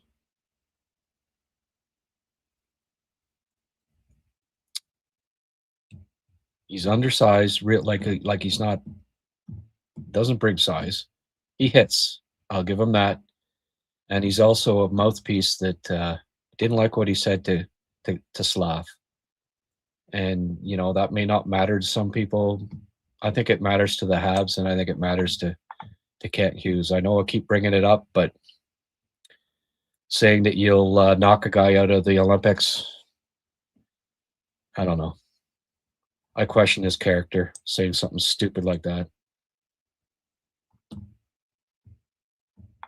Evans just hasn't been good since signing his extension. Well, it's not a popularity contest. It's business. Nothing personal. Lots of names on the current roster who won't be engraved on the cup that's coming. That's well put, Kevin. By the way, is this Kevin McCarthy, former NHLer? Columbus is pretty solid down the middle. Yeah. Well, one of them, like I say, Boone Jenner. I like Boone Jenner. He's big. He's thick. He's smart. He's competitive as hell. Good leader. Like that's a definite upgrade massive upgrade on Jake Evans. It was not Michael Rasmussen, Chris, because why would the first place team get rid of their 6'6", 200-pound center? Do you understand why? He's a key reason why they are where they are. Will Cooley's not a center, Italian boy. But yeah, it'd be nice. But why would New York's going to trade some veterans, but why would they trade their good young, it makes no sense for the Rangers. They're going to get rid of some guys, but what's Will Cooley, 22 years of age? He's the future. You don't get rid of the future. You're trying to rebuild. So there's not a hope in hell that the Rangers, we're going to trade Will Cooley. Unless you offer them the farm, right?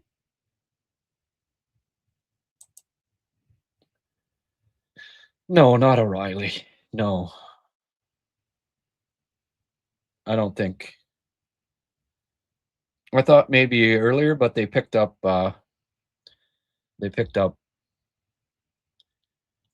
Deneau, right? They already picked up the one vet in his 30s with a $5 million hit.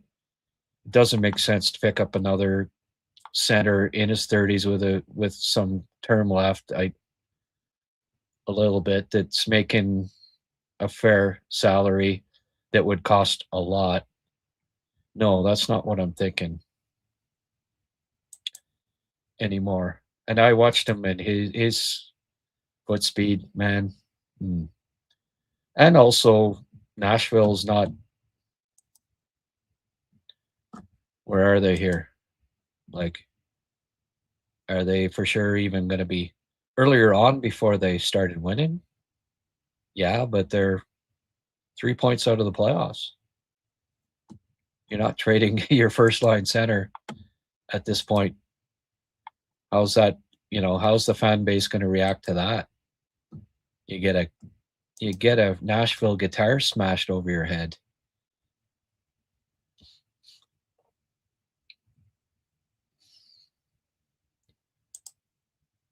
Kevin, your grammar. No.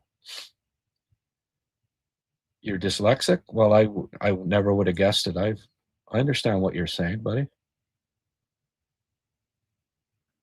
By the way, there's so many smart my hockey minds on here. It's just I've been blessed here. Not only the graciousness of a lot of people on here, but just Habs fans are, and right. Every now and then I get a little impatient or whatever, and whatever.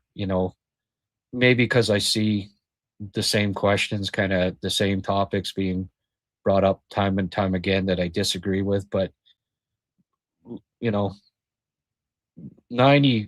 of the comments on here and the questions are excellent, and it's great. I love the community that we are building here. It's fantastic. Keep up the good work, folks, and thanks for it's because of you that this is growing as quickly as it has. Yeah, well, they needed to resign Evans just out of necessity, right? They lost friggin' Deneau. Yeah, basically. So, Cappy,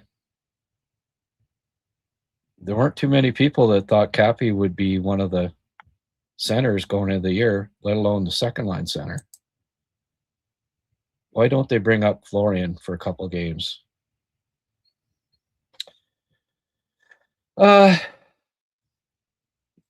Yeah. because they have too many bodies as it is right now, I guess. I think Florian needs another good off season and get a little quicker. I think it can come, but what I noticed was he's just a little behind. He's chasing the play at this point. He's just not quite ready for the NHL pace, I don't think. But another year goggles for Florian, I think. He's just not. In that first game, we saw something from him, but running on the adrenaline, right? Getting called up and all that. And then he kind of got Sherwood's been a healthy scratch. Wow. On the last place team too, eh? Yeah. No. I'm not a Sherwood guy. Buyer beware. Did they ever think of making Arbor a winger? Well, maybe. Can he take draws? There's your big center right there. Mark Scheifele will forever be persona non grata in Montreal long after Evans departs. At least I'll always have that. Yeah, that's true. He still gets booed pretty hard, right? Hey, when you're a Hab, I don't know. The way I look at it is when you're a Hab, we're on your side. Um, the people that abandoned the Canadians when PK Subban got traded. Come on, you weren't a true Habs fan if the ridiculous rhetoric that came. Oh, I'm not cheering for this team anymore because I love a friggin' defenseman that missed 80 practices, was late for 80 practices when he was with the Canadians. Like people don't know the whole back story with PK Subban. PK Subban, first and foremost, was worried about PK Subban. Yeah, he did that. I know what he did for the hospital was fantastic, and that was great. And I'm not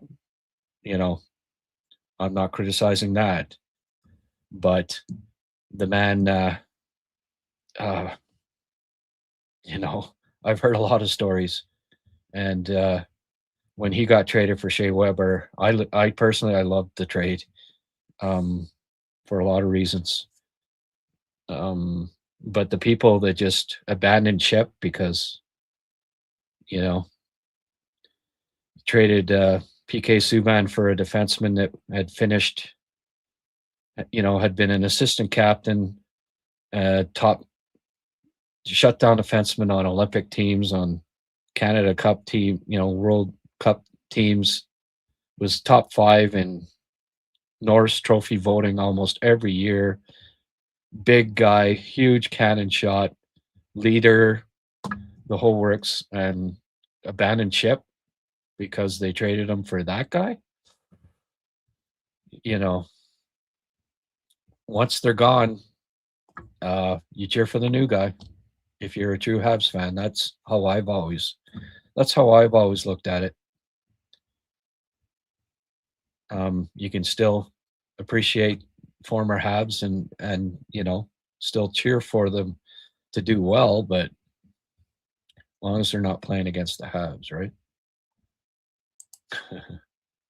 I can't feel sorry for players when they are traded considering the money they make. It's a business. Well, especially when they don't live up to the contract, Mark, you have been very generous tonight. Thank you. Oh, Sheldon, another toonie. Thanks, man. Okay. You have a good night. Going to bed early. It's it's 10:58 Winnipeg time. Thanks, Sheldon. I'm glad you're back, contributing as always. And yeah, Riley doesn't want to be traded. There you go. hit the like button or make a donation. That sounds good. Brian, thanks for the Tim Cox. Don't see your name on here too often. Thanks, Tim, for chiming in. Fowler was bad tonight. 3 out of 4 were short side. Stand up and huge. Hug the damn post. Yeah. No, I call a spade a spade. He was not good tonight. I agree. He wasn't good. He's got to hug the post. 3 goals got through him tonight that could have been stopped. I agree. That's the ball game, right? There are rumors about Detroit trading depth forwards to make room for young players. Bergen isn't even with Detroit anymore. Yeah, well, there's rumors about everything, Chris. That depth forwards. Rasmussen's a freaking one of the reasons why they are where they are. He's a 6'6" center that freaking shuts down other teams' lines.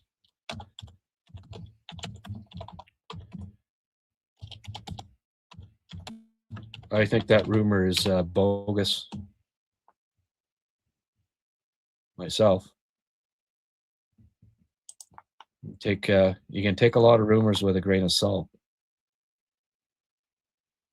And like I say, Bergen's already gone. He's with St. Louis.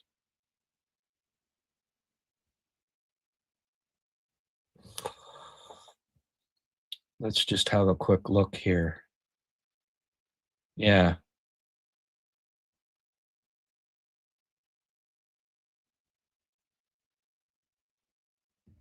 Rasmussen's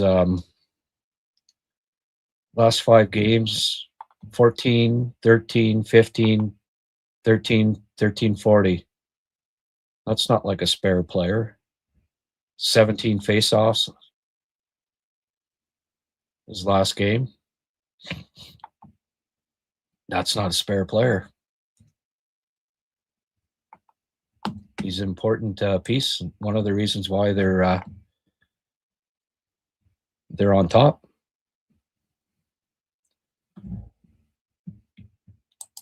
What's this? Blame Brian. This is his negative influence. Okay, and then Brian. It's with a Y, by the way. Brian with a Y. Port George. Georgie Porgy pudding pie. Kiss the girls and make them cry. Thank you, my friend. You've been uber generous tonight. Armstrong from St. Louis said it's impossible for them to beat the Avs in the playoffs. Quite spectacular hearing this from the GM. Maybe he's finally saying, okay, waving the white flag, ready to get rid of a couple players. Yeah, maybe. I like Braden Chen a lot. Obviously, if you could get Braden Chen without selling the farm, Chandler Stevenson. Yeah. That wouldn't be a bad pickup either. Ideally, right now I'd like Phil Deneau to be the 4th center. Get a big shutdown 3rd middle line center.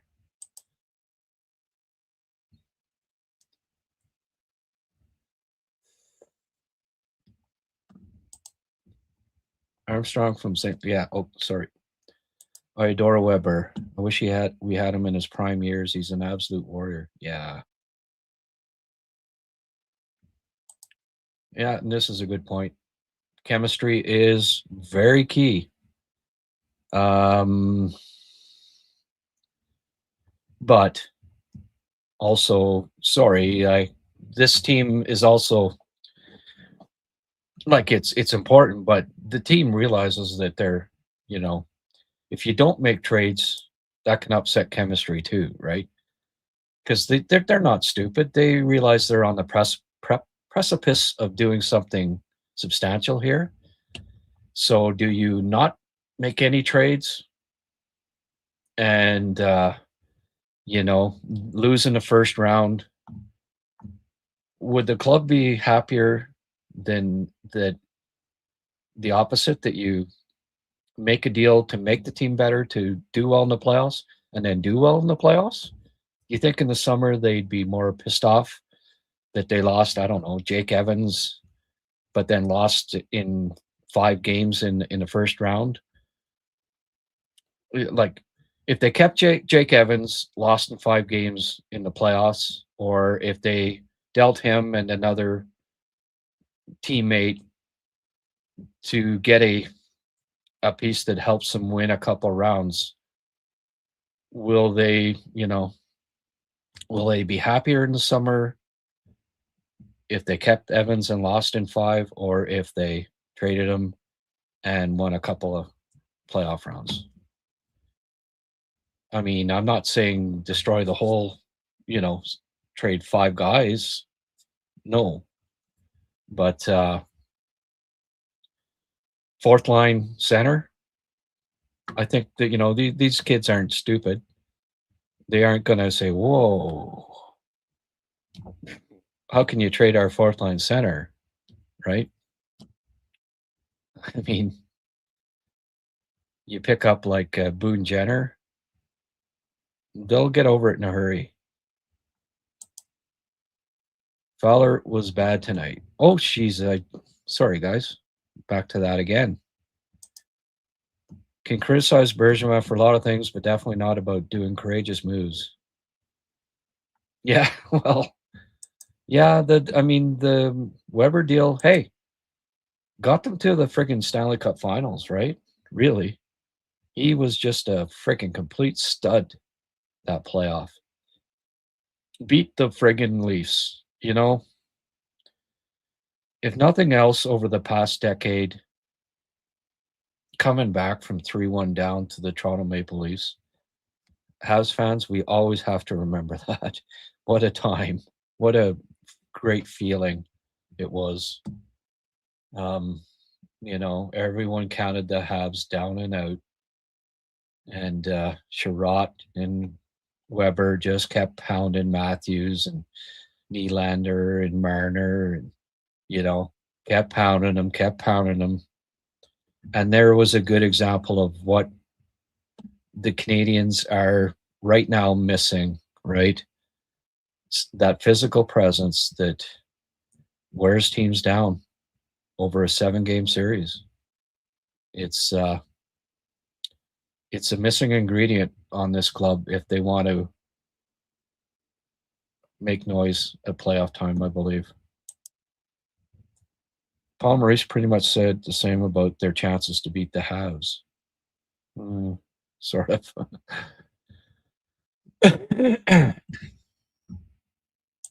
Okay, you were talking more about the player that they bring in. Gotcha, Chris. Yeah. No. Sherwood, no. I sure would not trade for him.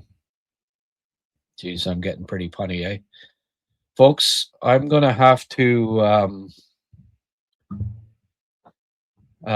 either close shop or go away for a nature break for about half a minute. Which would you prefer? Do you want to wrap her up right now, or do you want to go a little longer? Quick answer here. I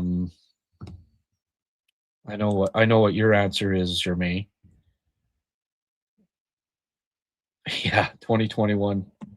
Always remember it. Take a break? Okay. Well, tell you what. I can probably do another, I don't know, 20 minutes, half hour. So you know what? I'll be right back.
I'm back.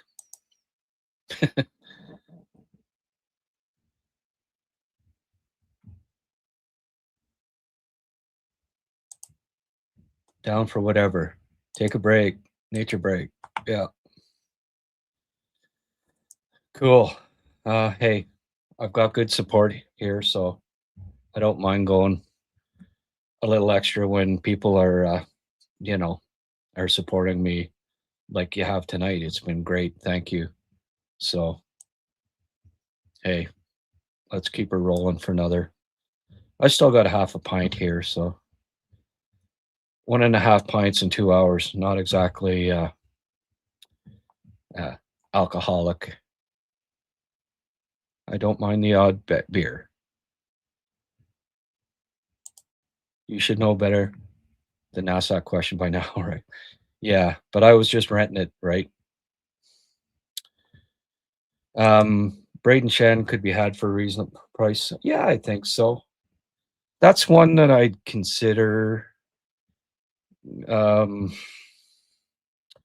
because I think St. Louis may be moving on, and they've done deals with them before. He's not the greatest skater either, but he's still got better pace than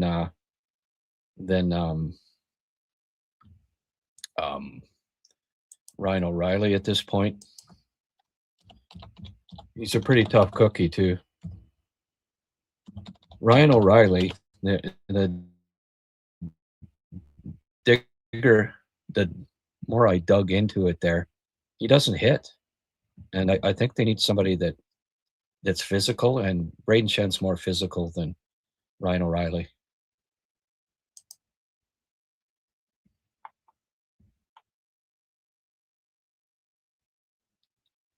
And he'll he even drop the gloves and can handle himself in that regard too.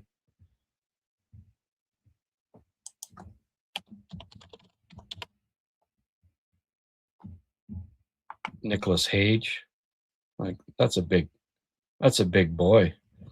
Pummeled Mark Stone the other night. Sign me up.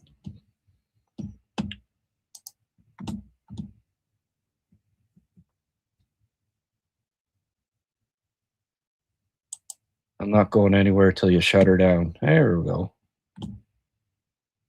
We only have 60 on here, but overtime pay. Mark, talk these other guys, and you got to stop. Somebody else say, hey, Mark, stop it. I'll put in a toonie instead. Thank you.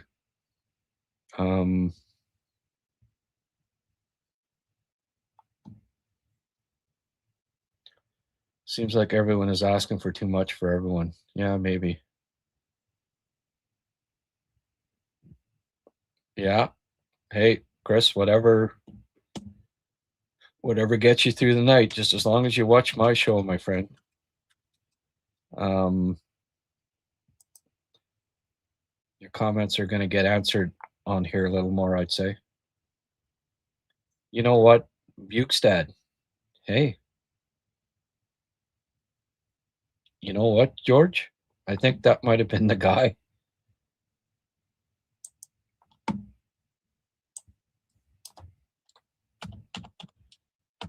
Where the hell is he now?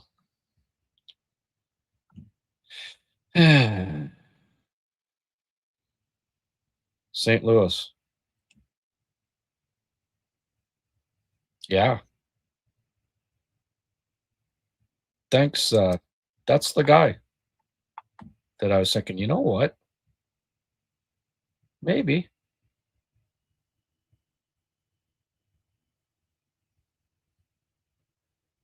I don't think he's Mr. Physical. He's certainly big enough. 48.9% on draws for his career. 33 years old. Last 2 years, he's only got 25 points in his last 92 games. So he's 33 and on the decline, it's fair to say at this point. On his fourth team in the last 4 years. has 1 assist in 26 games. He wouldn't be too expensive, I don't think. But he does kill penalties. He's got a shorthanded goal. Game winner. Yeah. I still say it's an upgrade on Jake Evans. So, and they could use that size. So Nick, add that to the short list of guys that I wouldn't mind the Habs grabbing.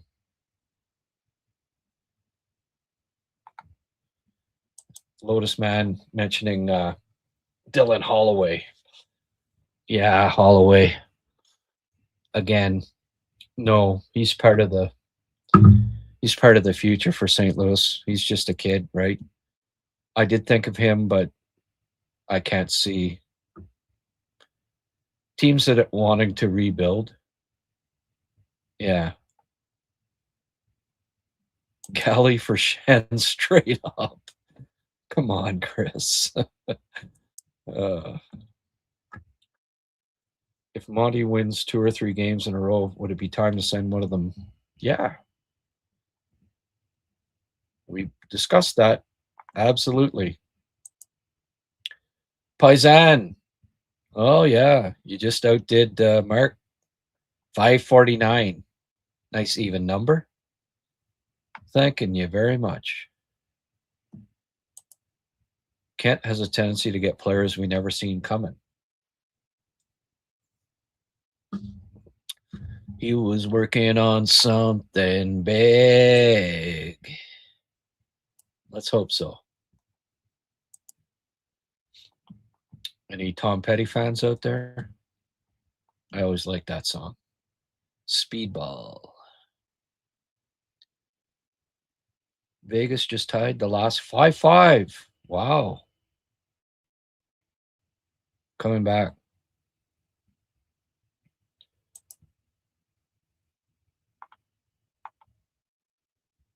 Oh, little pep talk from Brian. Thanks, Brian. Bukestad is big but never hits. No. Yeah. No, that's not the ideal guy. Never gets points either now either. I'm yeah. Thanks Google's Paisan. Yes, you do what Mark, you do what you can do. You've been quite generous tonight, especially. Goal overturned. Uh-oh. Okay, this will piss people off, but it's been a minute about the Crosby talk. Now, if McDavid is still cupless in 3 years, Montreal players will be in or just entering his prime. He must see Montreal as his best chance.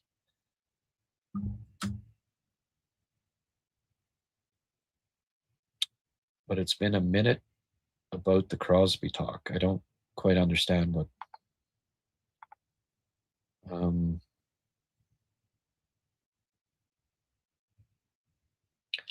Yeah, looks like thumbs down on Bukestad. Yeah, he's a big, but doesn't play big. I agree. I don't want just big. I want, like, I'd rather have McCarron, as VDAC said here. You're right. Maybe they can trade him for. I got it, Laurent Dauphin for Michael McCarron. How about that for a deal? Do you think? Does that sound familiar? Dauphin's going to the HL All-Star game. I'd call up Trotsy. Hey, how about Dauphin for McCarron? Anyone that followed me back HF boards, Montreal, and I stuck up for the McCarron pick. I thought he'd play, and they just got beat up in the playoffs. Remember the hit on Lars Eller, Ottawa, the 5 fights at a time, and Ottawa won every friggin' one of them. The Canadians needed to answer it. And they picked McCarron 25th overall. People acted like they picked him 5th overall or something, and just, why didn't they take Valentin Zikov? Why didn't they take Laurent Dauphin? Oh, wow. HF boards, Montreal was just, and I just, seriously, guys? You didn't just see them get the shit beat out of them in the first round of the playoffs? Do you not see the need for them to get a big guy that can freaking handle himself? That can score the odd goal, that played for the U.S. national development team, went to friggin' Oshawa, went to London, helped both of them. Won a Memorial Cup, was a good junior, developed, as a junior. Good couple of years in Laval, and then they friggin' yo-yoed him. I hated the way the Canadians were just, the coaches didn't trust the scouts. The HL coaches, the NHL coaches, they'd bring up a player and they'd friggin' sit him on the bench, or they'd friggin' give him 5 minutes ice time and just play with their head. Michael McCarron was doing really well in the AHL, was scoring, hitting, all that. Bring him up, sit him on the bench. Play him with scrubs on the fourth line. He was finally getting his game going the year the Canadians made the playoffs there.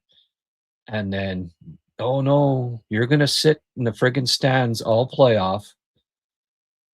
First round pick that was promising, because we've got to bring in Steve Ott, Dwight King, and Martinson. And I'm like, what the hell are you doing? This guy's your future, not these friggin' bums. And they were all horseshit in the playoffs. Absolute horseshit. McCarron would have been a perfect guy in a playoff scenario for them that year. No. Screwed with his head, lost his confidence completely. And finally, because of he snapped one time with somebody, hit somebody, got a cross-checking penalty, kicked out of the game, cost them a game, and they turn around, trade him for Laurent Dauphin. And to this day, they still need, what have they needed for the past 5 years, 6 years, in my opinion? Big, tough, fourth line center. And they had him. Anyway, that was the rinse repeat with Bergevin, and with his coaches that he had in the minors too. Josh Brook was a freaking good on the power play. Moose Jaw, 70-point scorer. Comes to Laval. Oh no, you can't play on the power play. Xavier Ouellet, who never had 30 points in his friggin' career, he's going to run the power play. Well, how are you developing your prospects? This guy's not going to be, he was never going to be in the NHL again. No, well, this is what we're doing. It's more important to try to win, even though you weren't going to win with Xavier Ouellet on your power play. But Brook would sit in a freaking press box. He wouldn't play on the power play. Then they put him up on the friggin' wing at one point. I was like, oh boy. And then, of course, up on the wing, he blew out his knee and was never the same player. Nikita Sherbak started off a house of fire in the minor leagues. I watched Laval's games that year, and man, he was just dynamite playmaking on the power play. He was making great plays. He was the best playmaker. He was an assist a game to start the year that year, and just killing it on the power play. Bring him up to conservative Claude. Oh, no, we can't play this guy on our anemic last place 30th overall power play. Never mind that he was 21 years old and he was the best. To start the year, he was the best guy on the power play in the entire AHL. No, you're going to play 6 minutes a game on the fourth line, and you're not going to be on.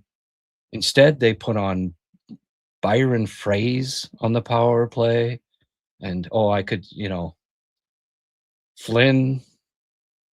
It was just, what the hell is this team doing? Didn't hire a development coach, didn't hire like a skills coach, didn't look into analytics, hired coaches that didn't play the players that are picked in the first round. It was the whole setup. It just didn't make sense and that's why, ever since Gorton got in, it's been a complete turnaround in that regard. Trust the scouts, trust what the players do, everything in their power to give these young players that are drafted high opportunity to succeed, instead of, oh no, don't like that player, not going to give him a chance with this team. We're going to play Byron Fries instead, and just spin our wheels in mediocrity year after year, because we think he might help us win a little more right now, help us be 25th in the league instead of being 28th, getting a higher pick and playing the young guys. It frustrated me to no end, and that's why eventually, even though Bergevin he was always good at making trades, made good trades 90% of the time, other than, of course, again, it was when he made a bad trade. What was it? Giving up on a high draft pick, right? Oh, well, that wasn't a good pick, Trevor. Sergachev, we'll trade him for, the next French Canadian superstar that we're going to move to center. Anyway, it was it was just quizzical move after quizzical move, as far as I was concerned, when it came to those kinds of decisions. Hiring the wrong coaches, too conservative, bringing back coaches that never won before to coach again, because it had to be a French coach, and it was, it couldn't be Andre Tourigny when he was available, which just, again, no, we got to recycle Michel Therrien and Claude Julien instead of Andre Tourigny, who I posted articles, I don't know how many. This is the guy to hire. No. Anyway, there's a little rant for you. I don't know if you agree or disagree. Is Florian playing center in Laval? Well, a little bit here and there.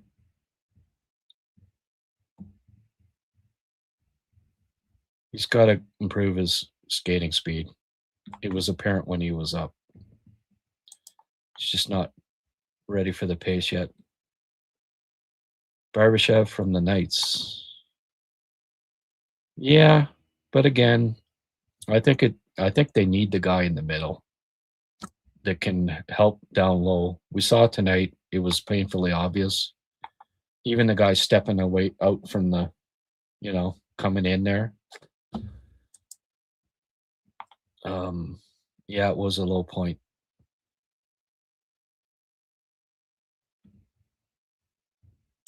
I remember seeing McCarron live when he played for the Knights. I thought he was amazing. Sad that it never worked out for him.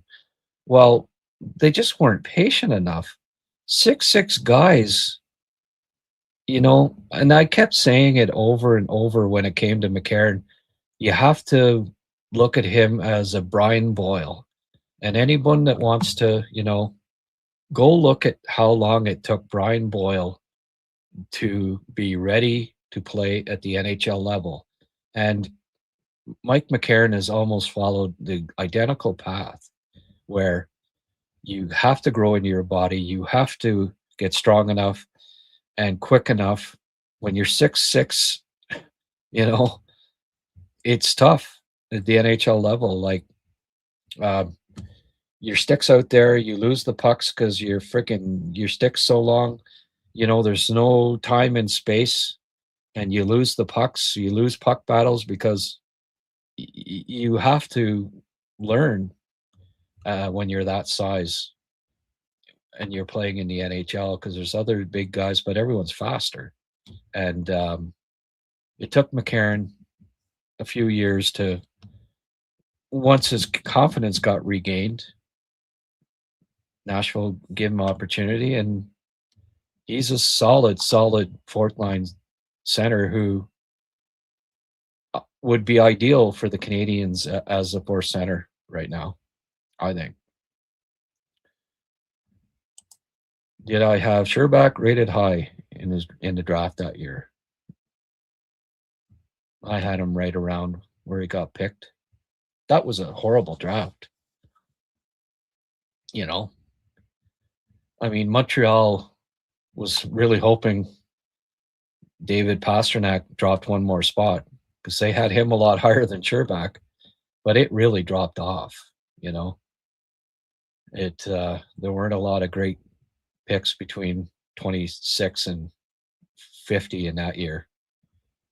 Of course, the Canadians had a few, I think, that year too. You know, that was the other thing.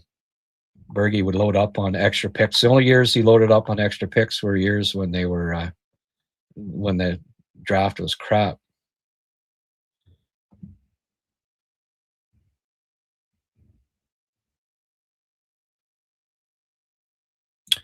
Vegas won 6-5 in overtime. Okay.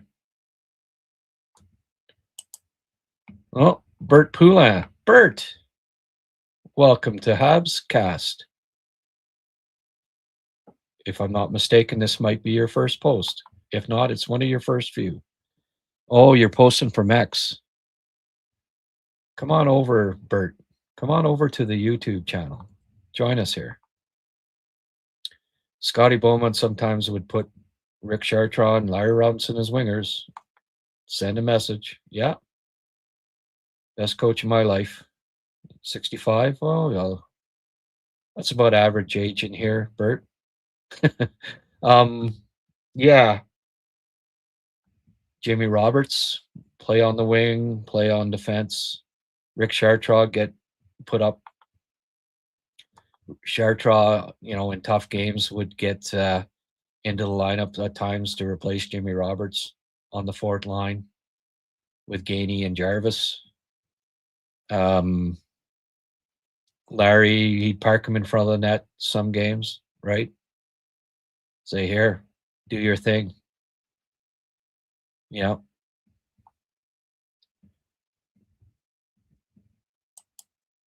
Sergachev has to be the worst trade. No. Mark, oh, no. No. Nowhere near this trade, the Patty Waugh trade. And there's others too.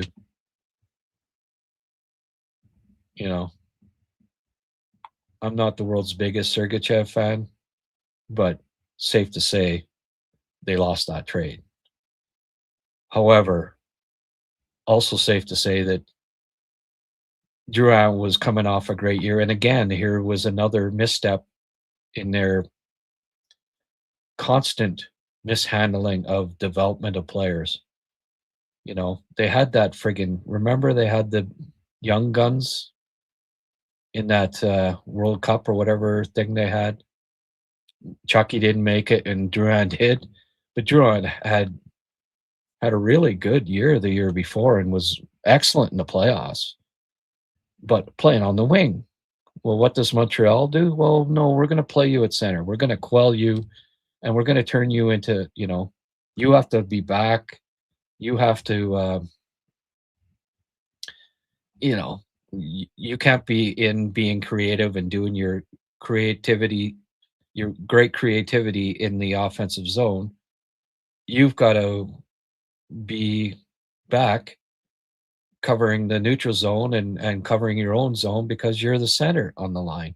And it quelled him. I wouldn't say it ruined him, but it really screwed up Drouin's development. And why? Because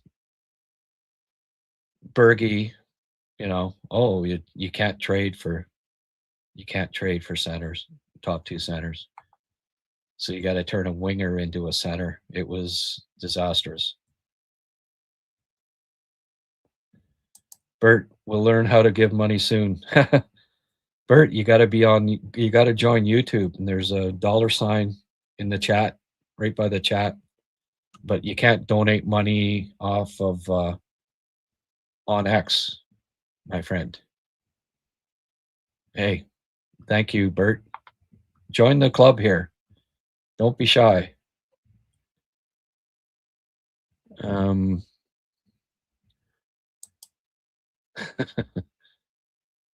Did you just call us old? Old? I suppose a spade is a spade after all. Well, I know this guy is old. He's older than me, even.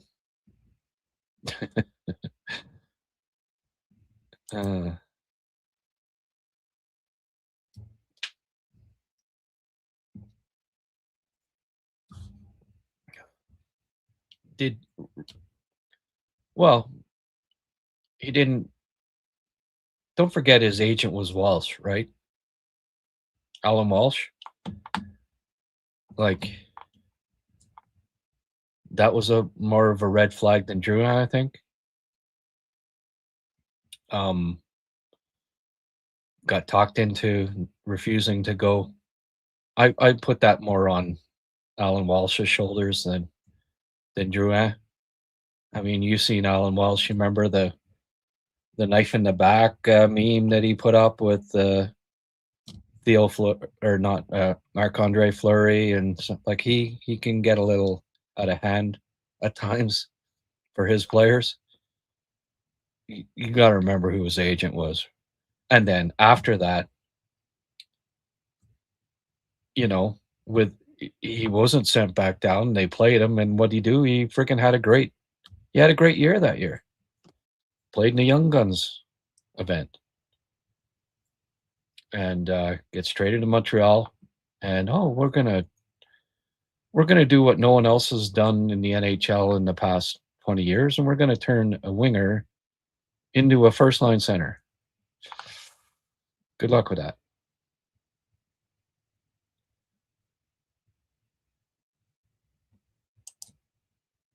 Fair comment. We couldn't develop a player to save our lives. No.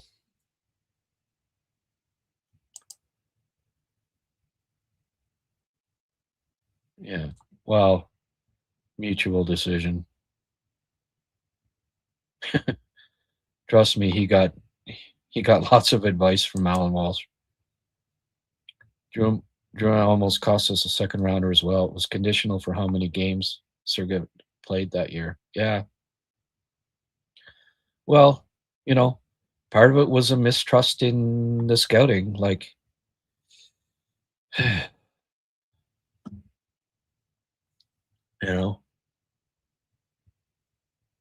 Ryan McDonough got dealt.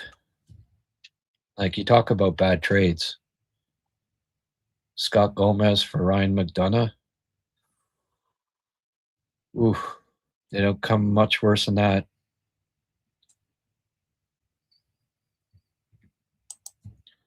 Talking about bad trades, Turgeon for Corson and Murray Barron. I'd say we got bigger player. Well, I don't know. I don't think that was that terrible a trade. I mean, Corson was tougher than Pierre Turgeon, no doubt, but I mean, he showed no patience with that either, right? But I mean, Corson. Oh no, they traded Turgeon for Corson, right? Not the other way around. Yeah. I mean, Turgeon, I don't know. I wasn't completely sold on Pierre Turgeon necessarily either. I mean, trading Corson for Damphus, now that was a hell of a trade. Vinny Damphus. I don't think there's been a better Habs forward since. Suzuki's getting close, but Vinny Damphus was something else. Turgeon,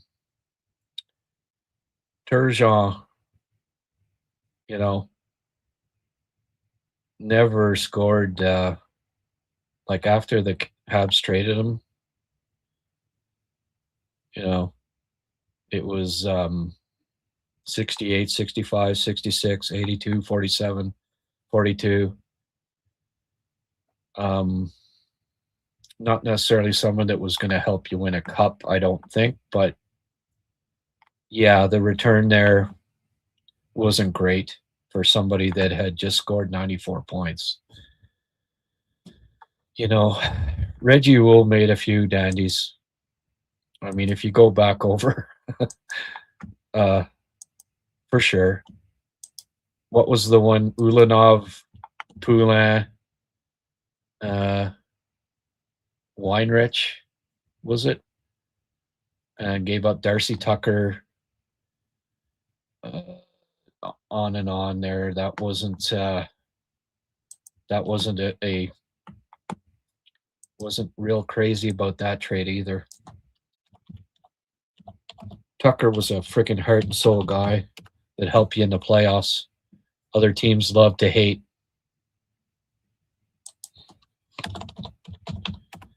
Patrick Poulin. Fuck. Ish.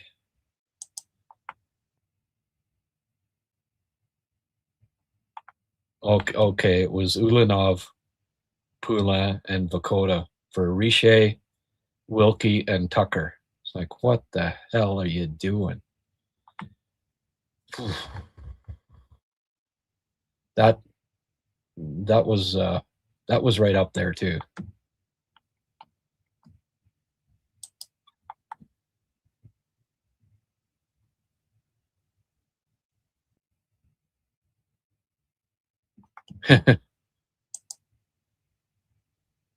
Yeah, well,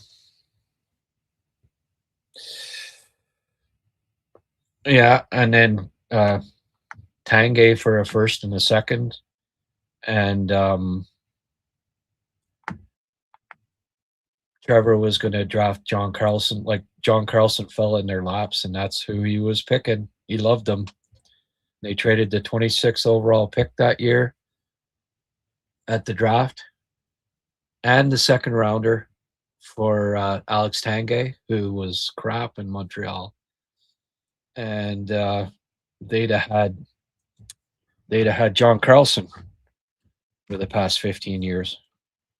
So that wasn't a very good one either. But imagine if they'd have just been patient there. I blame a lot of it on George Gillette. Gillette was, he wanted a winner right then and there. He wasn't just like the soccer team that he bought, right? It was impatient. I spent this money. I mean, I like George Gillette, and hey, I worked under George Gillette, and he was generous, all that stuff, but he was impatient, and he wanted, he didn't want to build it the right way. He wanted win now, and so Bob, hey, what the boss wants, he pays. At the end of the day, the buck stops with the boss, right? And but if they wouldn't have traded for Tanguay and Gomez, they have John Carlson, Ryan McDonough on their blue line for the next 15 years, along with PK and Markov, like in those years. Imagine that your four defensemen you build around. Holy moly. Carey Price and Nets. After that, wow. Anyway. No, I don't. No. They didn't give away John LeClair. They got 100 friggin' point scorer who ended up being an 1,800 point scorer in the NHL. And again, it was the next trade with Recchi that wasn't great. Impatient with John LeClair would not have been a 50 goal scorer if he didn't play with Eric Lindros either. There's that part of it. He wasn't going to be a 50 goal scorer on the Habs with no Eric Lindros. Would have never happened. Not one of the worst trades ever. They got 110 point scorer from 2 years before in Recchi. That one's not up because they got a hell of a player back in Recchi. And you didn't know at the time that John LeClair was going to be a 50 goal scorer, but believe me, if he would not have been a 50 goal scorer in Montreal. Eric Lindros was a generational center. Grant, is Reinbacher the type of gritty, sizable defenseman we need right now? Maybe. But yeah, that friggin' Richer trade, eh? Wow. Whew. And honestly, the guy, Richer could drive you crazy. And I mean, he was not a 50 goal guy anymore. But the part of that was like Tucker too. Tucker was, hey, Toronto came down close to winning a cup in large part because of Tucker. Tucker was, playoff, consummate playoff guy. He drove the Ottawa Senators crazy year after year. I watched it every year. The guy was a competitor. That's the guy that really, he was like, he was still pretty young when he got traded. Like the Canadians traded Tucker when he was 23 or something like that. Richer was best years were already behind him. Tucker was the real. He should not have been part of that deal. Yeah. Well, Mark, still, if we all give a toonie, Cappy Grant shall be. Yeah, I'm gonna. Jeez, I still got a half a beer here. Nature's gonna call pretty soon again here, guys.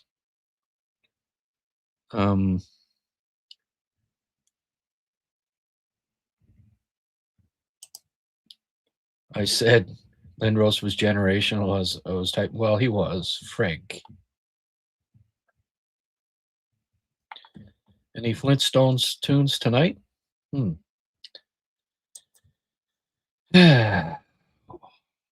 Way out, way out. That's where the sun is. That's where the fun is. Oh, no, it goes the other way around. That's where the sun is. Remember the way outs?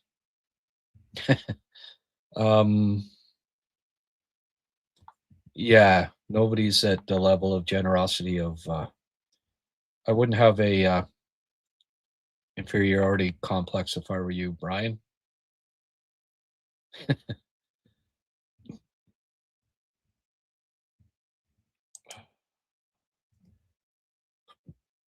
You can't believe. Well, Reja will never coach them, but he may as well have. That day, I just knew,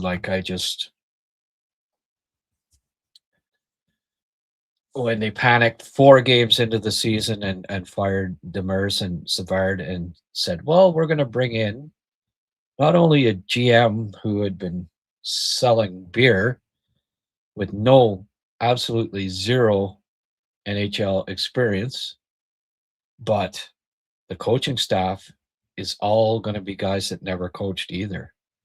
Like, it's never been done and will never be done again in the history of the NHL.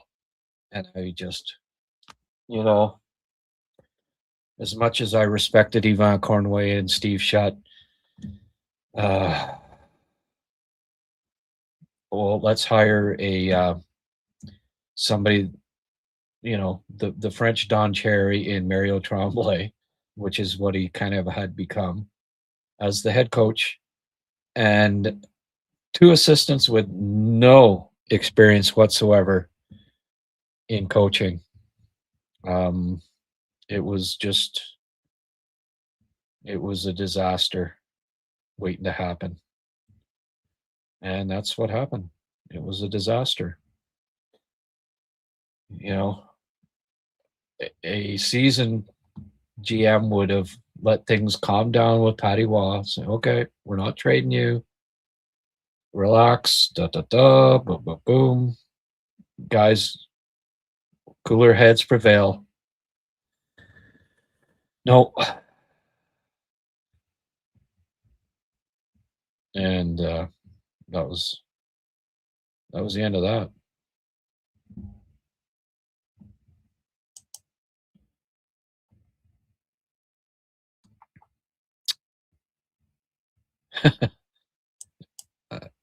Okay.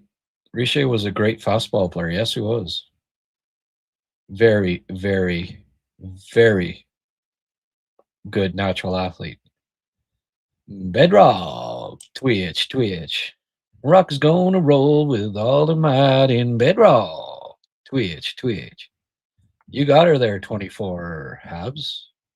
It's another good Flintstone song. Yeah. Was that Rock Roll? Who was Fred at that point? Rock Roll or the original Rick Roll?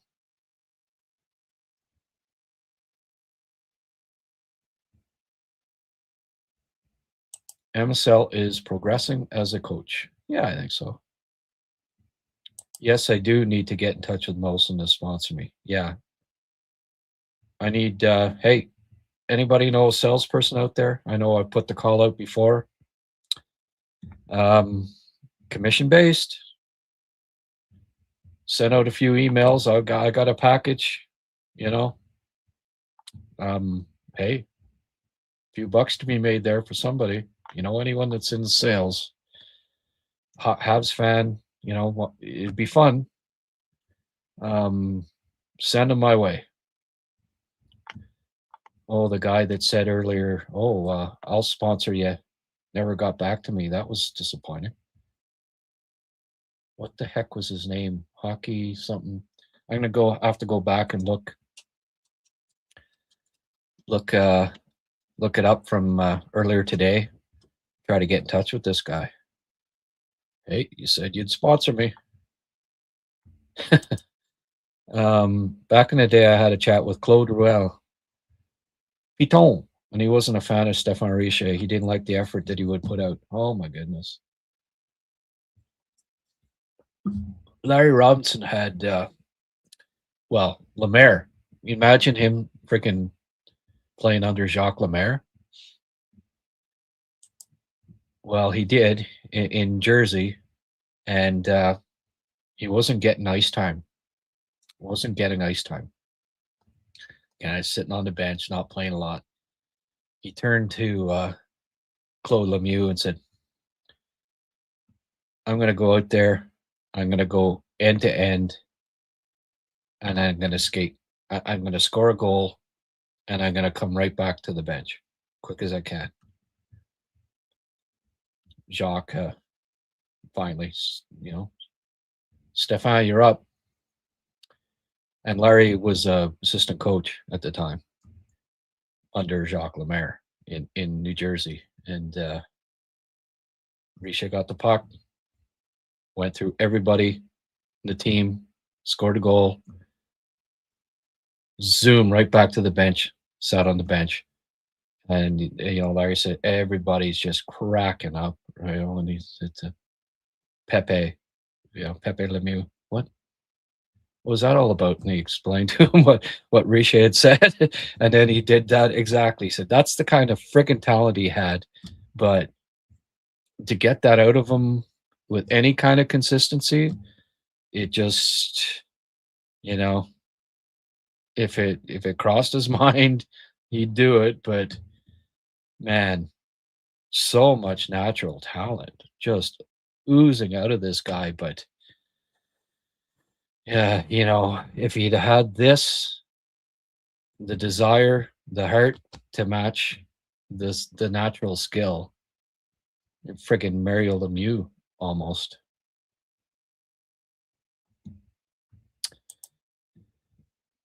Grant said it well the other night. If Marty ever needs a new career, he can become a philosopher. Yeah. Like that Monty Python skit, The Philosophers. Socrates says that. And then finally, Archimedes, Eureka! And he takes the ball and goes and scores a goal. One of my favorite. I have very many favorite Monty Python skits, but that one, look it up sometime. The Philosopher's Soccer. It's on YouTube. About 3-minute long, probably 4 minutes. Archimedes goes and scores the goal, and then and Socrates is arguing that and this guy is arguing that saying all these philosophical things. Well, Karl Marx is saying it was offside. It's a classic if you're into Monty Python.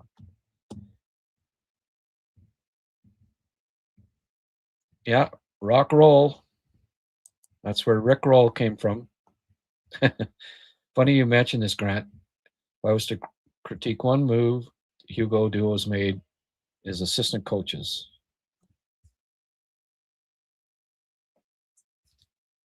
Well, he got a guy 70 years old, but he's got cancer right now. So I'd say he has experience.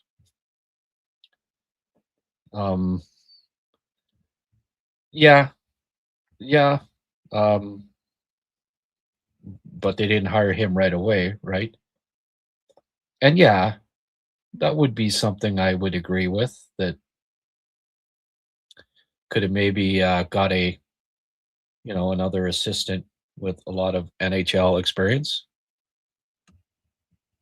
I wouldn't disagree with that.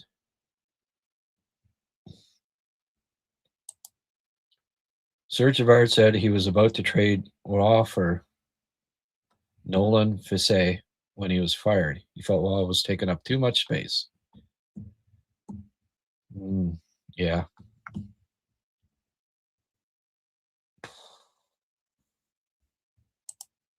Almost a 3-hour podcast. Hey, no worries.